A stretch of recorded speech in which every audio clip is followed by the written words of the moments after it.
आप सभी साथियों को मेरा जय हिंद और जोहार। स्वागत है आप सबका विद्या विहार के यूट्यूब चैनल पर, जहां हम लोग आज मार्च 2024 के इम्पॉर्टेंट करंट अफेयर्स को डिस्कस करेंगे।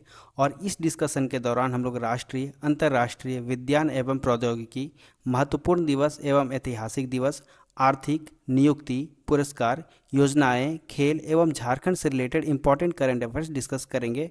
तो चलिए शुरू करते हैं। तो सबसे पहले हम लोग राष्ट्रीय लेवल यानी नेशनल लेवल का करंट अफेयर्स डिस्कस करते हैं, जो कि मार्च 2024 से रिलेटेड है। मार्च 2024 में सबसे पहला हमारा राष्ट्रीय जो करंट अफेयर्स है, प्रधानमंत्री नरेंद्र मोदी ने इंडिया टेकेड चिप्स फॉर विकसित भारत कार्यक्रम में 1,25,000 करोड़ रुपए की लागत से 3 सेमीकंडक्टर परियोजनाओं का वर्चुअल माध्यम से शुभारंभ किया है। तो देखिए दोस्तों, नाम आ रहा है इंडिया टेकेड चिप्स फॉर विकसित भारत, ठीक है। इसमें कुल खर्चा कितना हो रहा है? 1,25,000 करोड़। ये परियोजनाएं गुजरात के धोलेरा तथा सानंद और असम के मोरी गांव में स्थित है। तो ये चीज़ अगर पूछ देगा कि ये जो हम लोग डिस्कशन कर रहे हैं किसका, इंडिया टेकेड चिप्स फॉर विकसित भारत, ये कहाँ कहाँ पे, इसका मतलब जगह कहाँ पे, तो गुजरात का धोलेरा तथा सानंद और असम के मोरी गांव में इसका मतलब शुभारंभ हुआ है, ठीक है। और कुल लागत कितना है? 1,25,000 करोड़ रुपए। ये किनके द्वारा किया गया है? प्रधानमंत्री नरेंद्र मोदी के द्वारा। तो ये करंट अफेयर्स आप याद रखिएगा, जगह का नाम याद रखिएगा, गुजरात का धोलेरा तथा सानंद और असम के मोरी गांव, ये इंपॉर्टेंट बन जाता है। एक राष्ट्र एक चुनाव पर पूर्व राष्ट्रपति रामनाथ कोविंद की अध्यक्षता वाली समिति ने राष्ट्रपति द्रौपदी मुर्मू को अपनी रिपोर्ट मार्च 2024 में सौंप दी थी। तो देखिए इसमें जो इम्पॉर्टेंट है, ये जो है एक राष्ट्र एक चुनाव, ये तो ठीक है नाम आ रहा है, लेकिन इसमें इम्पॉर्टेंट हो जाता है अनुच्छेद 325। ये जो अनुच्छेद 325 है, ये न्यूज़ में आ रहा है, तो हो सकता है एग्जाम में पूछ दे कि अनुच्छेद 325 क्या है, या कोई स्टेटमेंट दे दे, पूछ दे कि ये कौन सा अनुच्छेद के अंदर आता है। तो 325 अनुच्छेद हमारा क्या बोलता है कि कोई भी व्यक्ति केवल धर्म, वर्ग, जाति, लिंग या इसमें किसी भी आधार पर निर्वाचक नामावली में शामिल होने के लिए अयोग्य नहीं होगा। तो ये ध्यान रखिएगा, अनुच्छेद 325 न्यूज़ में आया था, तो इसीलिए मैंने इस चीज़ को करंट अफेयर्स में मेंशन किया है। आगे देखिए कि 3 दिवसीय स्टार्टअप महाकुंभ, ठीक है, ये नई दिल्ली के भारत मंडपम में शुरू हुआ। जगह पूछ सकता है कि हाल ही में 3 दिवसीय स्टार्टअप महाकुंभ दिल्ली में आयोजित हुआ, ये दिल्ली के किस जगह पे? तो भारत मंडपम में। इससे रिलेटेड कुछ और फैक्ट्स आप जान लीजिए। यह कार्यक्रम 20 मार्च तक चला। इसमें विभिन्न स्टार्टअप के अलग अलग पवेलियन बनाए गए हैं। इनमें artificial intelligence, agritech, deep tech, climate tech, gaming, esports, fitness और अनेक विशेष पवेलियन शामिल हैं, ठीक है। ये सब जो कुछ कुछ फैक्ट्स थे इससे रिलेटेड, लेकिन इसमें जगह का नाम हो जाएगा नई दिल्ली में। नई दिल्ली की किस जगह का? भारत मंडपम में। ये होगा 3 दिवसीय स्टार्टअप महाकुंभ। मार्च में ये हुआ था, कब? 20 मार्च को। आगे देखिए हम लोग, ये जो हमारा अगला करंट अफेयर्स है एनआईए से रिलेटेड है, ठीक है। राष्ट्रीय अन्वेषण अभिकरण, जिसको इंग्लिश में बोलते हैं national investigation agency, short form NIA, ने बिहार के मगध क्षेत्र में प्रतिबंधित सीपीआई माओवादी संगठन को मजबूत करने की साजिश में एक फरार आरोपी को गिरफ्तार किया है। तो ये जो आरोपी को गिरफ्तार किया, ये उतना इंपॉर्टेंट नहीं है, लेकिन एनआईए ये न्यूज़ में आ रहा है, तो इसके बारे में हो सकता है इसका फुल फॉर्म पूछ दे, ठीक है। एनआईए के बारे में आप लोग थोड़ा पढ़ के जाइएगा, हो सकता है पूछ दे, इसलिए इस लोग मतलब जब करंट अफेयर्स में यह न्यूज़ में आ रहा है तो वो इंपॉर्टेंट हो जाता है। मध्य प्रदेश के उज्जैन के महाकालेश्वर मंदिर में गर्भगृह में भस्म आरती के दौरान आग लग गई थी। इसमें कई लोग जख्मी भी हुए थे और तुरंत उन्हें हॉस्पिटल में भी भर्ती कराया गया था। तो ये करंट अफेयर्स है। यहाँ से सवाल ये बन सकता है कि महाकालेश्वर मंदिर मध्य प्रदेश के किस जगह में है? तो उज्जैन में, ठीक है। ये काफ़ी इजी है, ये आप लोगों ने पढ़ा भी होगा जीएस वगैरह में, तो ये मैंने मेंशन कर दिया क्योंकि ये न्यूज़ में आया था। रामकृष्ण मिशन के अध्यक्ष स्वामी स्मरानंद का 95 वर्ष की आयु में निधन हो गया। वे 2017 में रामकृष्ण मिशन के 16वें अध्यक्ष बने थे। तो यहाँ पे नाम आ रहा है, देखिए दोस्तों, स्वामी स्मरानंद का, ठीक है। ये कौन से मिशन से रिलेटेड है? रामकृष्ण मिशन से रिलेटेड है, रामकृष्ण मिशन से रिलेटेड है। और ये इनकी आयु मतलब 95 वर्ष में इसका निधन हो गया। तो ये रामकृष्ण मिशन देखिए न्यूज़ में आ रहा है, आपने जीएस वगैरह में भी पढ़ा होगा रामकृष्ण मिशन के बारे में। और इनका जो नाम है स्वामी स्मरानंद, इनका नाम भी देख लीजिएगा, तो हो सकता है पूछ दे, क्योंकि निधन वगैरह का भी कभी कभी क्वेश्चन डाल दिया जाता है। हिंदी साहित्य की सुप्रसिद्ध कवियत्री और स्वतंत्रता सेनानी महादेवी वर्मा ठीक है। इनका देखिए जन्म तिथि कब है, 26 मार्च 1907, और इनका निधन कब हुआ था, 11 सितंबर 1987। इनकी जयंती के मौके पर झारखंड के बीजेपी प्रदेश अध्यक्ष बाबूलाल मरांडी ने उन्हें श्रद्धा सुमन अर्पित किया है। तो ये तो ठीक है, बाबूलाल मरांडी के बारे में हम लोग उतना डिस्कशन नहीं करेंगे, लेकिन देखिए आपसे ये पूछा जाएगा कि महादेवी वर्मा कौन थी, तो ये हिंदी साहित्य की सुप्रसिद्ध कवियत्री और स्वतंत्रता सेनानी थी। अभी हाल ही में इनकी जयंती मनाई गई, कब, 26 मार्च, ठीक है, 26 मार्च को मनाई गई थी। इनकी जन्मतिथि कब है, 26 मार्च 1907।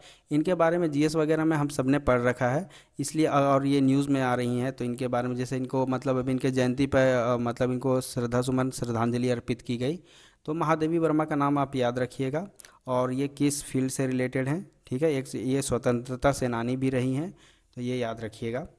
केंद्र सरकार ने मनरेगा श्रमिकों की मजदूरी में के दर में 10% तक की वृद्धि की है, ठीक है। देखिए मनरेगा में पूछ देगा कि श्रमिकों की मजदूरी में कितने प्रतिशत की वृद्धि की गई है, किसके द्वारा, केंद्र सरकार के द्वारा। तो हम लोग क्या याद रखेंगे, 10%। देखिए 10% यहाँ पे आपको दिख रहा होगा।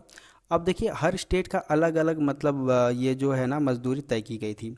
ग्रामीण विकास मंत्रालय के अनुसार बढ़ी हुई मजदूरी का दर 1 अप्रैल 2024 से लागू हुई, ठीक है। तो ये अप्रैल 2024 जो नया सत्र है उससे लागू हुआ। झारखंड में अकुशल श्रमिकों की मजदूरी दर वृद्धि के बाद 245 रुपये मिलेगी। हरियाणा में दैनिक मजदूरी 374 रुपये, गोवा में 356 रुपये, कर्नाटक में 349 रुपये, केरल में 346 रुपये, और पंजाब में 322 रुपये। तो देखिए हर स्टेट का ये से डिसाइडेड है। आप बस इतना याद रखिएगा कि केंद्र सरकार के द्वारा मनरेगा श्रमिकों की मजदूरी में 10% का वृद्धि हुआ है, ठीक है। अब चलिए दोस्तों हम लोग अंतर्राष्ट्रीय खबर के बारे में भी डिस्कस कर लेते हैं। तो ये जो खबर है अंतर्राष्ट्रीय, इसमें कुछ लोगों के आपको नाम आपके सामने आएंगे, उनका नाम याद रखना जरूरी हो जाता है क्योंकि एग्जाम में पूछे जाने के चांसेस बनते हैं। प्रधानमंत्री नरेंद्र मोदी भूटान की 2 दिवसीय राजकीय यात्रा पर पारो एयरपोर्ट पहुंचे। देखिए एयरपोर्ट का नाम क्या है, पारो एयरपोर्ट। भूटान के प्रधानमंत्री शेरिंग टोब्गे, देखिए इनका नाम दिया हुआ है, भूटान के जो प्रधानमंत्री इनका नाम है शेरिंग टोब्गे, ने हवाई अड्डे पर मोदी जी का गर्मजोशी के साथ स्वागत किया, ठीक है।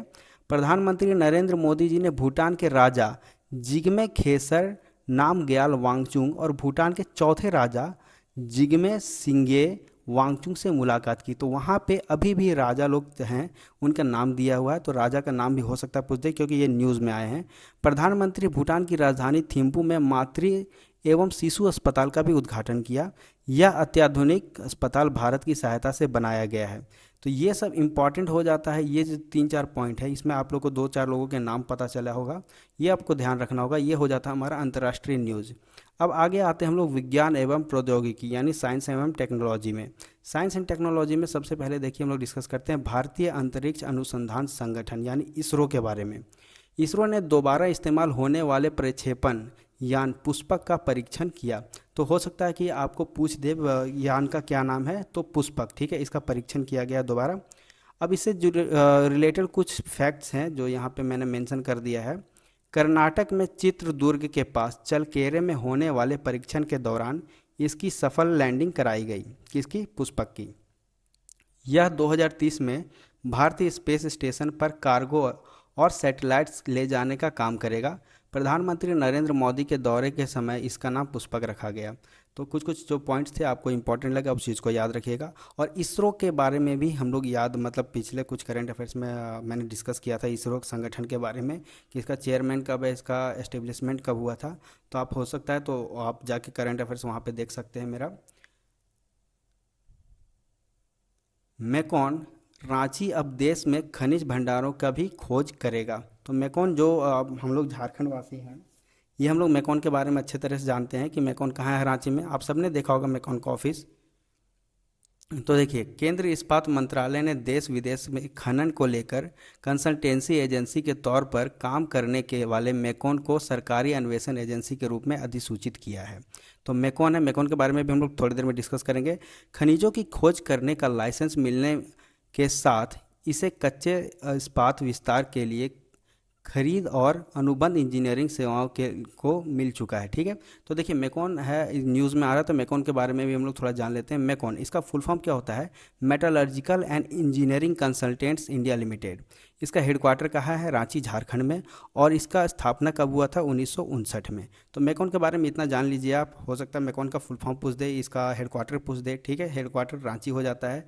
जो लोग झारखंड से रिलेटेड हैं उनको तो अच्छे से मालूम होगा इसका हेडक्वार्टर कहाँ है, रांची। और मेकॉन जो है रांची में एस्टेब्लिश्ड है। उसको देश में खनिज भंडारों को खोज के इसका क्या मिला है? ठेका मिला है। ठीक है, तो ये मेकॉन से रिलेटेड कुछ न्यूज़ था। धनबाद स्थित आईआईटी आईएसएम अब उत्पादकों के मानकीकरण में भी अपनी भूमिका निभाएगा, यानी स्पेशलाइजेशन में। ठीक है, इसके लिए यह किनके साथ काम करेगा? ब्यूरो ऑफ इंडियन स्टैंडर्ड्स, यानी हिंदी में बोलेंगे कि भारतीय मानक ब्यूरो के साथ मिलकर काम करेगा। तो देखिए दो संस्थान का नाम आ गया, आईआईटी आईएसएम और एक आया है ब्यूरो ऑफ इंडियन स्टैंडर्ड्स। तो इनका थोड़ा देख लीजिएगा। और ये मतलब अगर सवाल ये पूछ दे कि जितना भी उत्पादक होंगे, ठीक है, उनका स्पेशलाइजेशन यानी मानकीकरण की भूमिका किसे मिली है? तो आईआईटी आईएसएम को। ये किसके साथ मिलकर काम करेगा? ब्यूरो ऑफ इंडियन स्टैंडर्ड्स के साथ। स्वदेशी दवा निर्माता company Bharat biotech international limited ने तपेदिक यानी टीबी के टीके टीके का नाम है एमटीबी वैक का वयस्कों पर चिकित्सीय परीक्षण शुरू किया है। तो देखिए ये मेडिकल से रिलेटेड है। ठीक है, टेक्नोलॉजी यहाँ पे आ रहा है। देखिए टीबी का एक टीका सामने आया है जिसका नाम क्या है दोस्तों? एमटीबी वैक। इसका भी परीक्षण किया जा रहा है वयस्कों पे। ठीक है, अलग अलग टाइप का वयस्कों पे परीक्षण किया जा रहा है, जिसे हम लोग ये अगले पॉइंट्स में हम लोग डिस्कस करेंगे। भारत बायोटेक के अनुसार, देखिए भारत बायोटेक के अनुसार टीबी का यह पहला टीका है जिसे स्पेन की दवा निर्माता कंपनी बायोफेब्री के मानव स्रोत से तैयार किया गया है। तो भारत ने किसका यहाँ पे सहायता लिया? स्पेन की दवा कंपनी। ठीक है, स्पेन की दवा कंपनी का नाम क्या है? बायोफेब्री। ठीक, आगे देखिए, परीक्षण के पहले चरण में यह टीका एचआईवी से संक्रमण रहित वयस्कों को लगाया गया है। ठीक है, जिसको एचआईवी नहीं हुआ है उनको। और दूसरे चरण में यह टीका एचआईवी ग्रस्त वयस्कों को दिया जा रहा है। इस परीक्षण का उद्देश्य यह निर्धारण करना है कि यह टीका लोगों के लिए सुरक्षित है या नहीं। तो आपको सब अभी जैसे झारखंड टीचर का एग्ज़ाम हुआ था, उसमें कोविड का जो मतलब टीका बना था उस कंपनी का नाम पूछ दिया था। तो वैसे इसमें भी पूछ सकता है कि भारत का जो कंपनी है, भारत का कंपनी का नाम क्या है? भारत बायोटेक इंटरनेशनल लिमिटेड, यानी टीबी का वैक्सीन बना रहा है। वैक्सीन का नाम क्या है? एमटीबी वैक।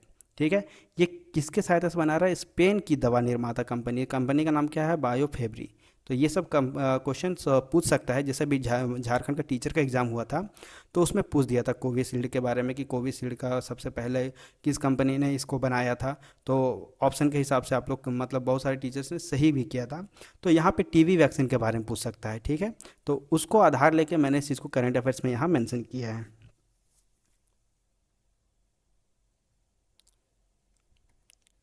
केंद्र सरकार के वाणिज्य और उद्योग मंत्रालय के पेटेंट्स, डिजाइन्स और ट्रेडमार्क्स महानियंत्रक के बीएयू द्वारा विकसित अस्थायी शेड नेट स्ट्रक्चर को इसके विशिष्ट डिजाइन के लिए ट्रेडमार्क प्रदान किया गया है। बिरसा कृषि विश्वविद्यालय की ओर से विकसित सूक्ष्म जलवायु प्रबंधन प्रौद्योगिकी के प्रयोग से अब गुणवत्ता युक्त सब्जियों का सालों भर उत्पादन किया जा सकता है। डॉक्टर प्रमोद राय ने लगभग एक दशक के अनुसंधान और प्रयोग के बाद यह प्रौद्योगिकी विकसित की है। तो यहाँ पे नाम आ रहा है झारखंड के बिरसा कृषि विश्वविद्यालय का। ठीक है, सब्जियों के बारे में कि गुणवत्तापूर्ण युक्त सब्जियों का यहाँ पे क्या करना है? उत्पादन करना है। तो ये वाणिज्य और उद्योग मंत्रालय के द्वारा किया गया है। पेटेंट और डिजाइन जो भी कुछ करते हैं तो उसका पेटेंट्स डिजाइन अब लोग अपने लिए बना लेते हैं ताकि उसको उसका कॉपी ना कर सकें।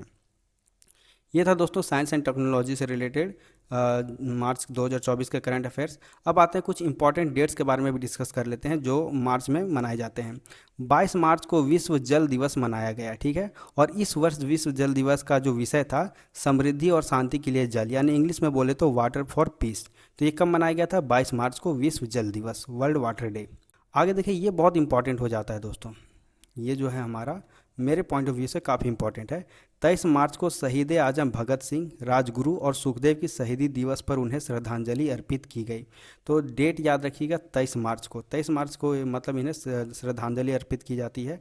देखिए इसी दिन 1931 में लाहौर षड्यंत्र मामले में इन तीनों महान शहीदों ने देश की आज़ादी के लिए फांसी के फंदे को गले लगा लिया था।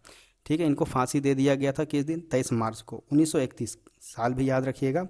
इस अवसर पर देश भर में इन महान शहीदों को भावभीनी श्रद्धांजलि दी जाती है। तो डेट आप याद रखिएगा दोस्तों, कब है, 23 मार्च, ठीक है। उस दिन इन तीनों को श्रद्धांजलि दी जाती है। और इन सब का नाम तो आपके जबान पे होगा, सबके जबान पे होगा, भगत सिंह, सुखदेव और राजगुरु। मतलब ये तीनों का नाम कोई ऐसा नहीं होगा जो नहीं जानता हो। तो ये इंपॉर्टेंट हो जाता है, इसको आप देख लीजिएगा, एग्ज़ाम में आए या ना आए सबको ये चीज़ आना चाहिए। झारखंड समेत पूरी दुनिया में अर्थ आवर डे मनाया गया। अब देखिए, इससे शायद 2014 के यूपीएससी में क्वेश्चन पूछा गया था, अर्थ आवर डे क्या होता है। तो उससे रिलेटेड कुछ पॉइंट्स मैंने यहाँ पे मेंशन किया है। World wide fund for nature अभियान के तहत पर्यावरण और ऊर्जा संरक्षण को लेकर यह दिवस 2007 से मनाया जा रहा है। ठीक है, कब से मनाया जा रहा है, 2007 से। यहाँ देखिए, यह 2 बार रिपीट हो गया है, कोई दिक्कत नहीं है। इसके तहत लोगों से रात्रि 8:30 बजे से 9:30 बजे तक, यानी 1 घंटे तक के लिए अपने घरों की बिजली बंद रखने का आह्वान किया गया है, रिक्वेस्ट किया गया है कि कम से कम 1 घंटा आप रात को 8:30 से 9:30 घर की बिजली को बंद कर दीजिए, ताकि बिजली का बचत हो सके। अर्थ आवर डे हर वर्ष मार्च महीने के अंतिम शनिवार को मनाया जाता है। इसका कोई डेट फिक्स नहीं है दोस्तों, हर वर्ष मार्च महीने का जो अंतिम शनिवार होता है उस दिन रिक्वेस्ट किया गया है कि रात को 8:30 से 9:30 आप घर का अपना बिजली वगैरह बंद कर दीजिए, कम से कम 1 घंटा के लिए। और ये अभियान कब से शुरू हुआ है, 2007 से। ठीक है, इसकी शुरुआत 2007 में की गई थी, ये हम लोगों ने डिस्कस कर लिया। 24 मार्च को झारखंड समेत देश भर में पाम डे अर्थात खजूर रविवार मनाया गया। ठीक है, इसे कौन मनाते हैं दोस्तों, ईसाई धर्म के जो लोग रहते हैं, ईसाई धर्मावलंबियों के लिए यह रविवार बेहद खास होता है, जिससे ईस्टर पूर्व पवित्र सप्ताह की शुरुआत होती है। प्रभु यीशु के यरूशलेम में प्रवेश करने पर खजूर की डालियां हिलाकर उनका स्वागत किया गया था, जिसकी याद में यह त्यौहार मनाया जाता है। कौन सा त्यौहार, पाम संडे। ठीक है, पाम संडे यानी खजूर दिवस। ये कब मनाया गया था, 24 मार्च को पूरे देश भर में मनाया गया था। और उसमें हमारे झारखंड में भी मनाया गया था। देखिए, झारखंड से रिलेटेड ये करंट अफेयर्स है, इसलिए बीच बीच में मैंने झारखंड को मेंशन किया है यहाँ पे। जो भी लोग झारखंड जेपीएससी या जेएसएससी की तैयारी कर रहे हैं, उनके लिए ये करंट अफेयर्स काफ़ी इंपॉर्टेंट हो जाता है। जो भी मैं करंट अफेयर्स लेके आता हूँ, ये काफ़ी इंपॉर्टेंट करंट अफेयर्स होता है। और ये टॉपिक वाइज है, तो हो सकता है आपको मतलब ये पढ़ने समझने में काफ़ी आसान हो जाए। अब देखिए, 24 मार्च को ही विश्व क्षय रोग दिवस मनाया गया। विश्व टीबी दिवस या 2024 का ये विषय है, हाँ हम टीबी को समाप्त कर सकते हैं। ये कब मनाया गया था दोस्तों, 24 मार्च को। इससे रिलेटेड कुछ और भी इंपॉर्टेंट पॉइंट्स हैं, आप चाहो तो इसको पढ़ सकते हो। राष्ट्रपति द्रौपदी मुर्मू ने देशवासियों से भारत को वर्ष 2025 तक टीबी मुक्त बनाने का आह्वान किया है। राष्ट्रपति ने टीबी के बारे में जागरूकता बढ़ाने के उद्देश्य से विश्व तपेदिक दिवस यानी वर्ल्ड क्षय रोग दिवस को ही बोल रहे हैं, टीबी दिवस को मनाए जाने पर प्रसन्नता व्यक्त करते हुए कहा कि इससे टीबी रोग को नियंत्रित करने की चुनौतियों के बारे में लोग जागरूक हो सकेंगे। तो ये उतना इम्पोर्टेंट नहीं है, ये सब सवाल नहीं पूछेगा। ये पूछ सकता है कि विश्व क्षय रोग दिवस कब मनाया जाता है, तो 24 मार्च। और हो सकता है इसका थीम यानी इस बार का विषय पूछ दे, तो क्या है 2024 का, हाँ हम टीबी को समाप्त कर सकते हैं। अब इससे जुड़े कुछ 2 इंपॉर्टेंट फैक्ट्स हैं टीबी से जुड़े, ठीक है, तो उसको डिस्कस करते हैं। 24 मार्च 1882 को जर्मन के जो वैज्ञानिक थे रॉबर्ट कोच, इन्होंने टीबी के बैक्टीरिया की खोज की थी। ये सवाल यहाँ बन सकता है जीएस से रिलेटेड कि बैक्टीरिया की खोज सबसे पहले किसने की थी, तो रॉबर्ट कोच ने। ठीक है, कब, 24 मार्च 1882। इसी के आधार पर 24 मार्च को मनाया जाता है क्या, विश्व तपेदिक दिवस या फिर वर्ल्ड टीबी डे। 1905 में रॉबर्ट को इस खोज के लिए नोबेल पुरस्कार भी दिया गया था। किस खोज के लिए, कि ये टीबी के बैक्टीरिया की खोज की थी। तो ये 2 पॉइंट आप याद रखिएगा, मतलब एग्जामिनेशन पॉइंट ऑफ व्यू से। अब चलिए दोस्तों, हम लोग ये मतलब महत्वपूर्ण दिवस और ऐतिहासिक दिवस तो डिस्कस कर लिए। इसके बाद आता है हमारा आर्थिक वाला टॉपिक पे भी हम लोग डिस्कशन कर लेते हैं। भारत ने मार्च में सबसे अधिक विदेशी फंड आकर्षित करके बाकी एशियाई बाजारों को पछाड़ दिया है। तो भारत अभी सबसे आगे चल रहा है, कब, मार्च तक की बात हो रही है कि सबसे अधिक विदेशी फंड को आकर्षित किया है। विदेशी संस्थागत निवेशकों ने दिसंबर 2023 के बाद से सबसे बड़ी खरीदारी में भारतीय इक्विटी में 3 अरब 63 करोड़ डॉलर का निवेश किया। काफ़ी बड़ा अमाउंट है दोस्तों, आप देख सक रहे हैं यहाँ पे। घरेलू संस्थानों ने 52,467 करोड़ रुपए का निवेश किया, जो पिछले साल 4 वर्षों में सबसे अधिक है। तो अगर सबसे आपसे पूछा जाएगा कि किस देश ने सबसे अधिक विदेशी फंड आकर्षित करने का एशियाई बाजारों को पछाड़ दिया है, तो कौन हो जाएगा? हमारा देश भारत। ठीक है, ये आर्थिक से रिलेटेड है। आगे देखिए कि जो हम लोग टोल टैक्स वगैरह देते हैं रोड में, उससे रिलेटेड है। केंद्रीय सड़क राजमार्ग मंत्रालय ने झारखंड समेत देश भर में 1 अप्रैल से टोल टैक्स की दरों में अधिकतम 2.6% का वृद्धि किया है। ठीक है, कब से यह लागू हुआ है? 1 अप्रैल 2024 से। इसी के आलोक में राज्यों के राजमार्गों में लगने वाले टोल टैक्स में करीब 5 से 20 रुपए तक के टोल की वृद्धि होगी। अब ये देखिए कौन किया है दोस्तों, मतलब NHAI, ठीक है, की ओर से टोल वृद्धि का प्रस्ताव तैयार किया जा रहा है। तो न्यूज़ में आ रहा है NHAI, देख रहे हैं NHAI। तो इसके बारे में भी चलिए हम लोग थोड़ा बहुत जान लेते हैं कि ये क्या है NHAI। तो NHAI का अगर हम लोग बात करते हैं फुल फॉर्म, तो national highway authority of India, इसका यहाँ फुल फॉर्म लिखा हुआ है national highways authority of India. इसका जो एस्टेब्लिशमेंट हुआ था वो 1988 में हुआ था।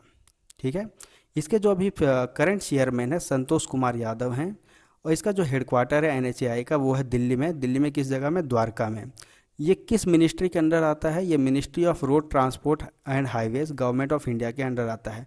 और इनका जो फंक्शन, इनका जो कार्य है NHAI का, to develop, maintain and manage the national highways interested to it by the government of India. तो NHAI के बारे में कुछ ये पॉइंट थे, कुछ फैक्ट्स थे, इसको आप याद रखिएगा। ये न्यूज़ में आ रहा है तो आपको ये चीज़ ध्यान रखना पड़ेगा। अब आते हैं हम लोग दोस्तों, अगला जो हमारा टॉपिक है नियुक्ति, मतलब रिक्रूटमेंट। तो रिक्रूटमेंट के तौर पे हम लोग यहाँ 4 पॉइंट डिस्कस करेंगे। सबसे पहला है रिटायर्ड IAS अधिकारी नवनीत कुमार सहगल। देखिए नाम याद रखिएगा, नवनीत कुमार सहगल को प्रसार भारती बोर्ड का चेयरमैन नियुक्त किया गया है। तो आप नाम याद क्या रखिएगा, नवनीत कुमार सहगल, इनको प्रसार भारती बोर्ड का चेयरमैन नियुक्त किया गया है।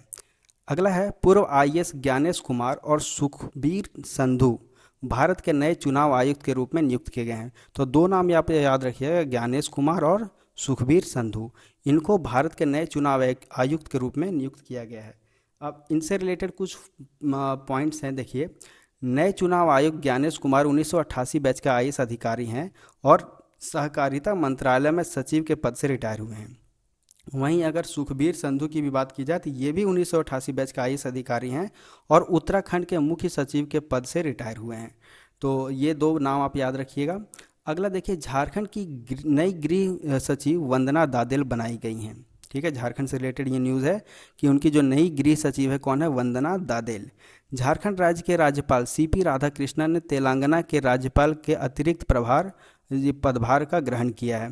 तो अभी फिलहाल अगर पूछा जाए कि तेलंगाना के जो राज्यपाल हैं वो कौन है, तो डॉक्टर CP राधाकृष्णन। ठीक है, ये हमारे झारखंड के भी राज्यपाल हैं और साथ साथ में तेलंगाना का भी, जो तेलंगाना राज्य है उसका अतिरिक्त प्रभार में भी ये मतलब क्या है? राज्यपाल हैं। तो ये नियुक्ति हो गई। अब आगे चलते हैं पुरस्कार। ये पुरस्कार काफ़ी इंपॉर्टेंट हो जाता है दोस्तों। ठीक है, इसको आप मतलब वेरी वेरी इंपॉर्टेंट, आप इसको मतलब मार्क कर सकते हैं क्योंकि ये भारत रत्न से रिलेटेड है। तो देखिए भारत रत्न से रिलेटेड था, इस साल 5 लोगों को दिया गया है। राष्ट्रपति द्रौपदी मुर्मू ने राष्ट्रपति भवन में भारत रत्न पुरस्कार प्रदान किया। किन लोगों के किया है? आप तस्वीर देख सकते हैं, चौधरी चरण सिंह, नरसिम्हा राव, MS स्वामीनाथन, लाल कृष्ण अडवाणी, कर्पूरी ठाकुर। इसमें से देखिए जो 4 लोग हैं इनका निधन हो गया है। कौन कौन है?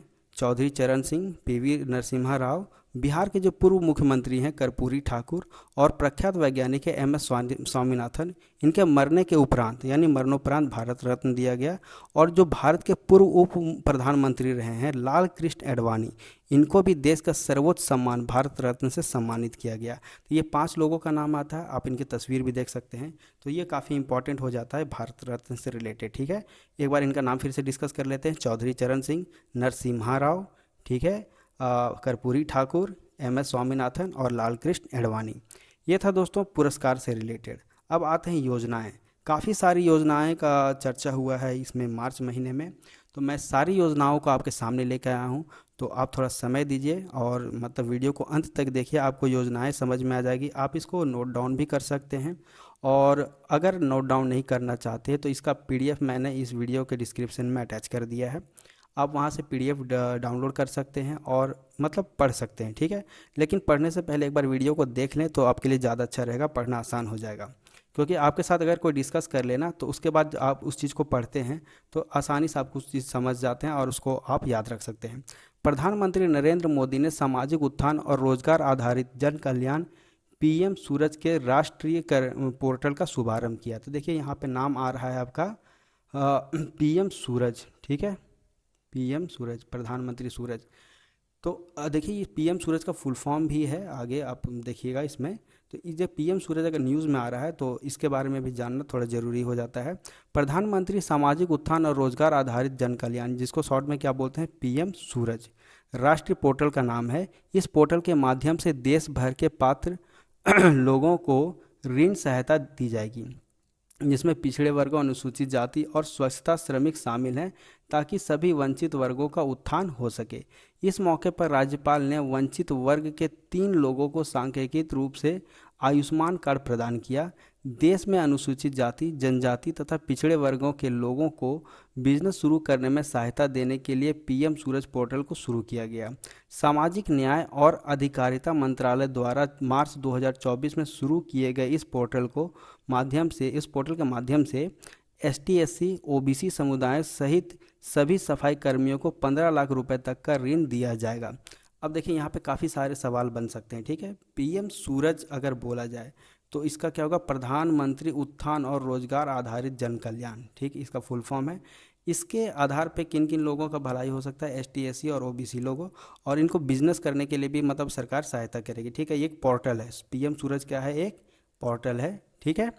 और इसके तहत कितना तक का राशि मतलब ऋण के रूप में मिल सकता है, तो 15 लाख रुपए तक का। तो 15 लाख काफ़ी बड़ा अमाउंट होता है कोई भी बिजनेस शुरू करने के लिए। तो पीएम पोर्टल के बारे में आप एक बार पढ़ सकते हैं वीडियो को पॉज करके। आगे देखिए एक और योजना न्यूज़ में आया है, उसका नाम है नमो ड्रोन दीदी योजना, ठीक है। नमो ड्रोन दीदी योजना बहुत ही सफलतापूर्वक चल रही है। अब ये होता क्या है नमो ड्रोन दीदी योजना, तो इसका उद्देश्य किसानों को किराए की सेवाएं प्रदान करने के लिए 2023-24 से 2025-26 की अवधि के दौरान स्वयं सहायता समूहों की 15,000 चुनी हुई महिलाओं को ड्रोन मुहैया कराना है, ठीक है। सरकार ने नवंबर 2023 में इस योजना को लॉन्च किया था। तो इसके बारे में ज़्यादा पॉइंट मुझे मिले नहीं, तो ये 2 पॉइंट मिले थे इसलिए मैंने इस 2 पॉइंट को यहाँ मेंशन कर दिया है। तो इसको एक बार आप पढ़ लीजिएगा और इसको ध्यान रखिएगा, नमो ड्रोन दीदी योजना, तो यहाँ दीदी आ रहा है तो समझ जाएगा अगर ये दीदी आ रहा है तो ये स्त्रियों से रिलेटेड ही कोई योजना होगा। तो आप ऑप्शन देखिए इसको भी एलिमिनेट कर सकते हैं। अब देखिए रांची के ताना भगत स्टेडियम में, अब यहाँ पे भी एक और सवाल हो जाता है कि ताना भगत स्टेडियम कहाँ पे है, झारखंड में तो रांची में है, एक सवाल यहाँ बन गया। तो रांची के ताना भगत स्टेडियम में आयोजित उद्घाटन समारोह में झारखंड के मुख्यमंत्री ने छात्रों की उच्च शिक्षा तक पहुंच बढ़ाने के लिए इस उद्देश्य से 2 परियोजना योजनाओं की पेशकश की है। पहला क्या है, गुरुजी स्टूडेंट क्रेडिट कार्ड योजना, और दूसरा है मानकी मुंडा छात्रवृत्ति योजना। देखिए ये दोनों योजनाएं हैं, इसका मैंने बहुत पहले शॉर्ट्स में बना के अपलोड किया था अपने चैनल पे। अगर आपने नहीं देखा तो कोई दिक्कत नहीं है। इसके बारे में देखिए कुछ पॉइंट वाइज हम लोग डिस्कस कर लेते हैं। तो सबसे पहले है गुरुजी स्टूडेंट क्रेडिट कार्ड योजना, ठीक है। यह योजना मार्च 2024 को झारखंड सरकार द्वारा शुरू की गई थी। गुरुजी स्टूडेंट क्रेडिट कार्ड योजना के तहत विद्यार्थियों का अधिकतम 15 लाख रुपए तक का कर्ज मिलेगा। उन्हें बैंकों के जरिए लोन उपलब्ध कराया जाएगा। इस राशि का अधिकतम 30% यानी 30% नॉन इंस्टीट्यूशनल कार्यों में, जैसे नॉन इंस्टीट्यूशनल कार्यों मतलब अपना रहना खाना और पर्सनल खर्चा होता है उसके लिए मिलेगा। इस योजना के तहत छात्र 4% यानी 4% की वार्षिक ब्याज के दर से 15 लाख रुपए तक का संपार्श्विक मुक्त शिक्षा प्रदान मतलब ऋण प्राप्त कर सकते हैं, ठीक है। देखिए रेट अगर पूछेगा तो रेट क्या हो जाएगा, 4%, ठीक है। वार्षिक ब्याज यानी 4% पर एनम, इस दर से इसके साथ 15 लाख रुपए तक का संपार्श्विक मुक्त शिक्षा ऋण प्राप्त कर सकते हैं। तो 15 लाख तक का आपको ऋण मतलब एजुकेशन लोन प्राप्त हो सकता है। अगर आप सिंपल लैंग्वेज में समझे तो एजुकेशन लोन की ही बात हो रही है यहाँ पे। ऋण का पुनर्भुगतान पाठ्यक्रम पूरा करने के 1 वर्ष के बाद शुरू होगा। यानी मान लीजिए आपका पढ़ाई 2025 में कंप्लीट हुआ, तो 2025 के बाद जैसे 2026 यानी 1 साल आता है, उसके बाद आपको ऋण का भुगतान करने मिलेगा। यानी आपको 1 साल टाइम मिलेगा जॉब वगैरह करने के लिए। और मतलब आप जैसे पढ़ते हो तो जॉब वगैरह तो करोगे ही, 1 साल का टाइम मिलेगा। ये जो 1 साल का गैप ही मिलेगा, उसके बाद आपको इसका जो लोन है वो चुकाना पड़ेगा। इसमें क्या होगा कि सरकार भी इसके रूप में गारंटर के रूप में कार्य करती है, ठीक है। लोन लेने के लिए छात्रों को किसी प्रकार का कोलेट्रल सिक्योरिटी देने की ज़रूरत नहीं है। मतलब इसमें किसी तरह का सिक्योरिटी आपको देने की ज़रूरत नहीं है, क्योंकि गारंटर के रूप में कौन खड़ी होगी आपके साथ? सरकार खड़ी होगी। लोन की राशि को विद्यार्थी 15 साल में चुका सकेंगे। ऐसा नहीं कि 1-2 साल में देना, आपको 15 साल के लिए काफ़ी ज़्यादा समय मिल रहा है, तो 15 साल में आप लोन की राशि चुका सकते हैं। जो लोग लोन लेंगे उस पर ब्याज की गणना साधारण ब्याज की दर पर यानी सिंपल इंटरेस्ट की दर पे की जाएगी। यह ऋण की पूरी अवधि का फिक्स्ड रहेगी। मतलब पूरा मतलब क्या है ना कि आपको जैसे बैंक से बहुत को लोन लेता है तो कंपाउंड इंटरेस्ट पे मिलता है, तो क्या होता है कंपाउंड इंटरेस्ट में आपको काफ़ी ज़्यादा इंटरेस्ट देना पड़ता है। लेकिन यहाँ पे अगर हम इस योजना की बात करें, जो आपका गुरुजी क्रेडिट कार्ड योजना है, ठीक है, स्टूडेंट क्रेडिट कार्ड योजना, इसमें आपको सिंपल इंटरेस्ट में ही क्या मिल जाएगा? लोन मिल जाएगा। कौन सा लोन? Education loan. अब आगे देखते हैं मानकी मुंडा छात्रवृत्ति योजना।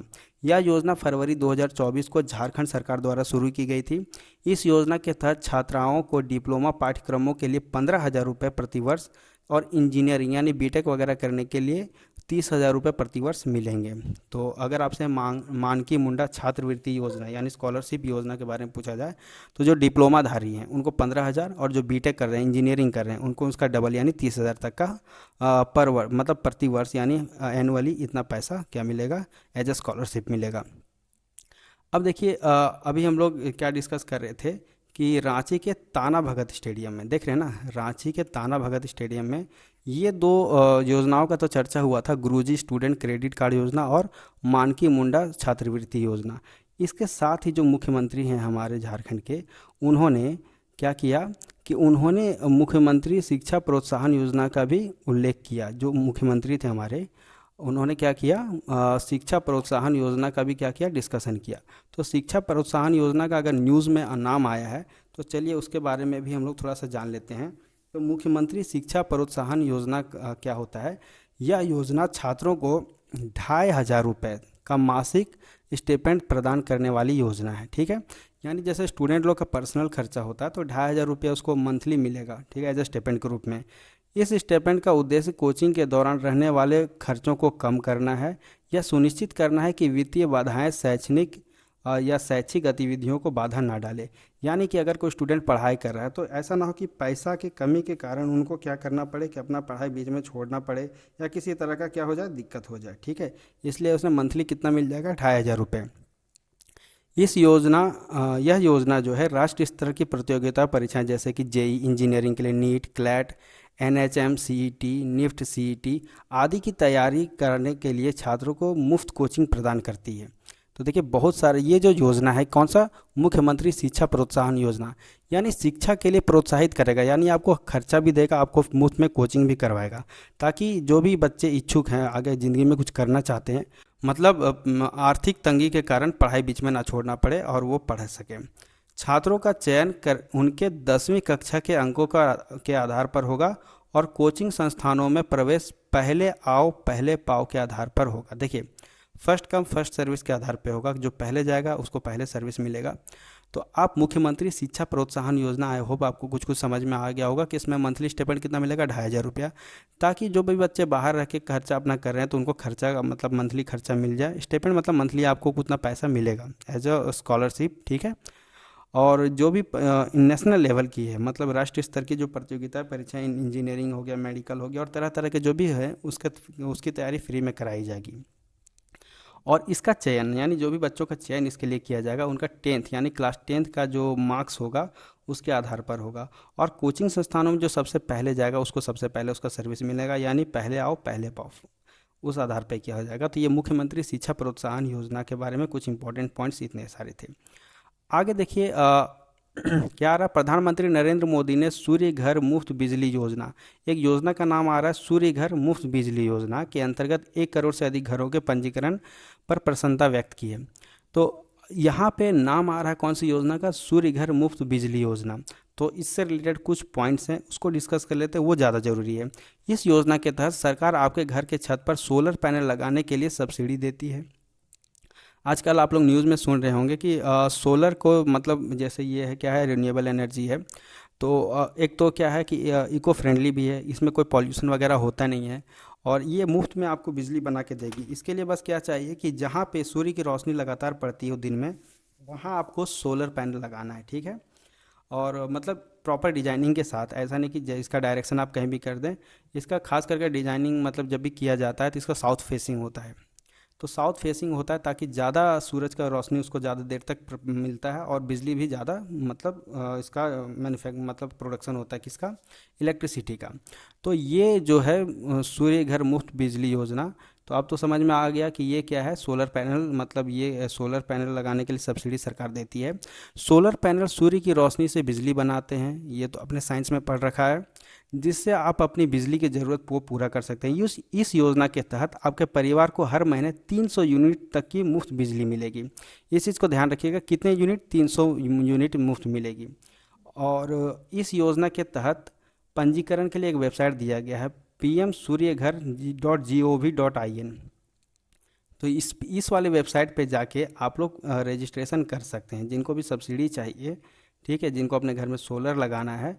तो उस चीज़ के मतलब आप जैसे झारखंड में है, तो झारखंड में बहुत सारी कंपनियां हैं जिनको मतलब कि ये इस चीज़ का सब्सिडी वाला काम मिला है, जिसमें कुछ कंपनियों को मैं भी जानता हूँ, ठीक है, मैंने भी अप्लाई कर रखा है। तो ये क्या है कि मतलब आपको जो भी बिजली आपको यूज़ में आएगी, मतलब आप खुद बिजली प्रोड्यूस कर सकते हैं और उसका यूज़ कर सकते हैं।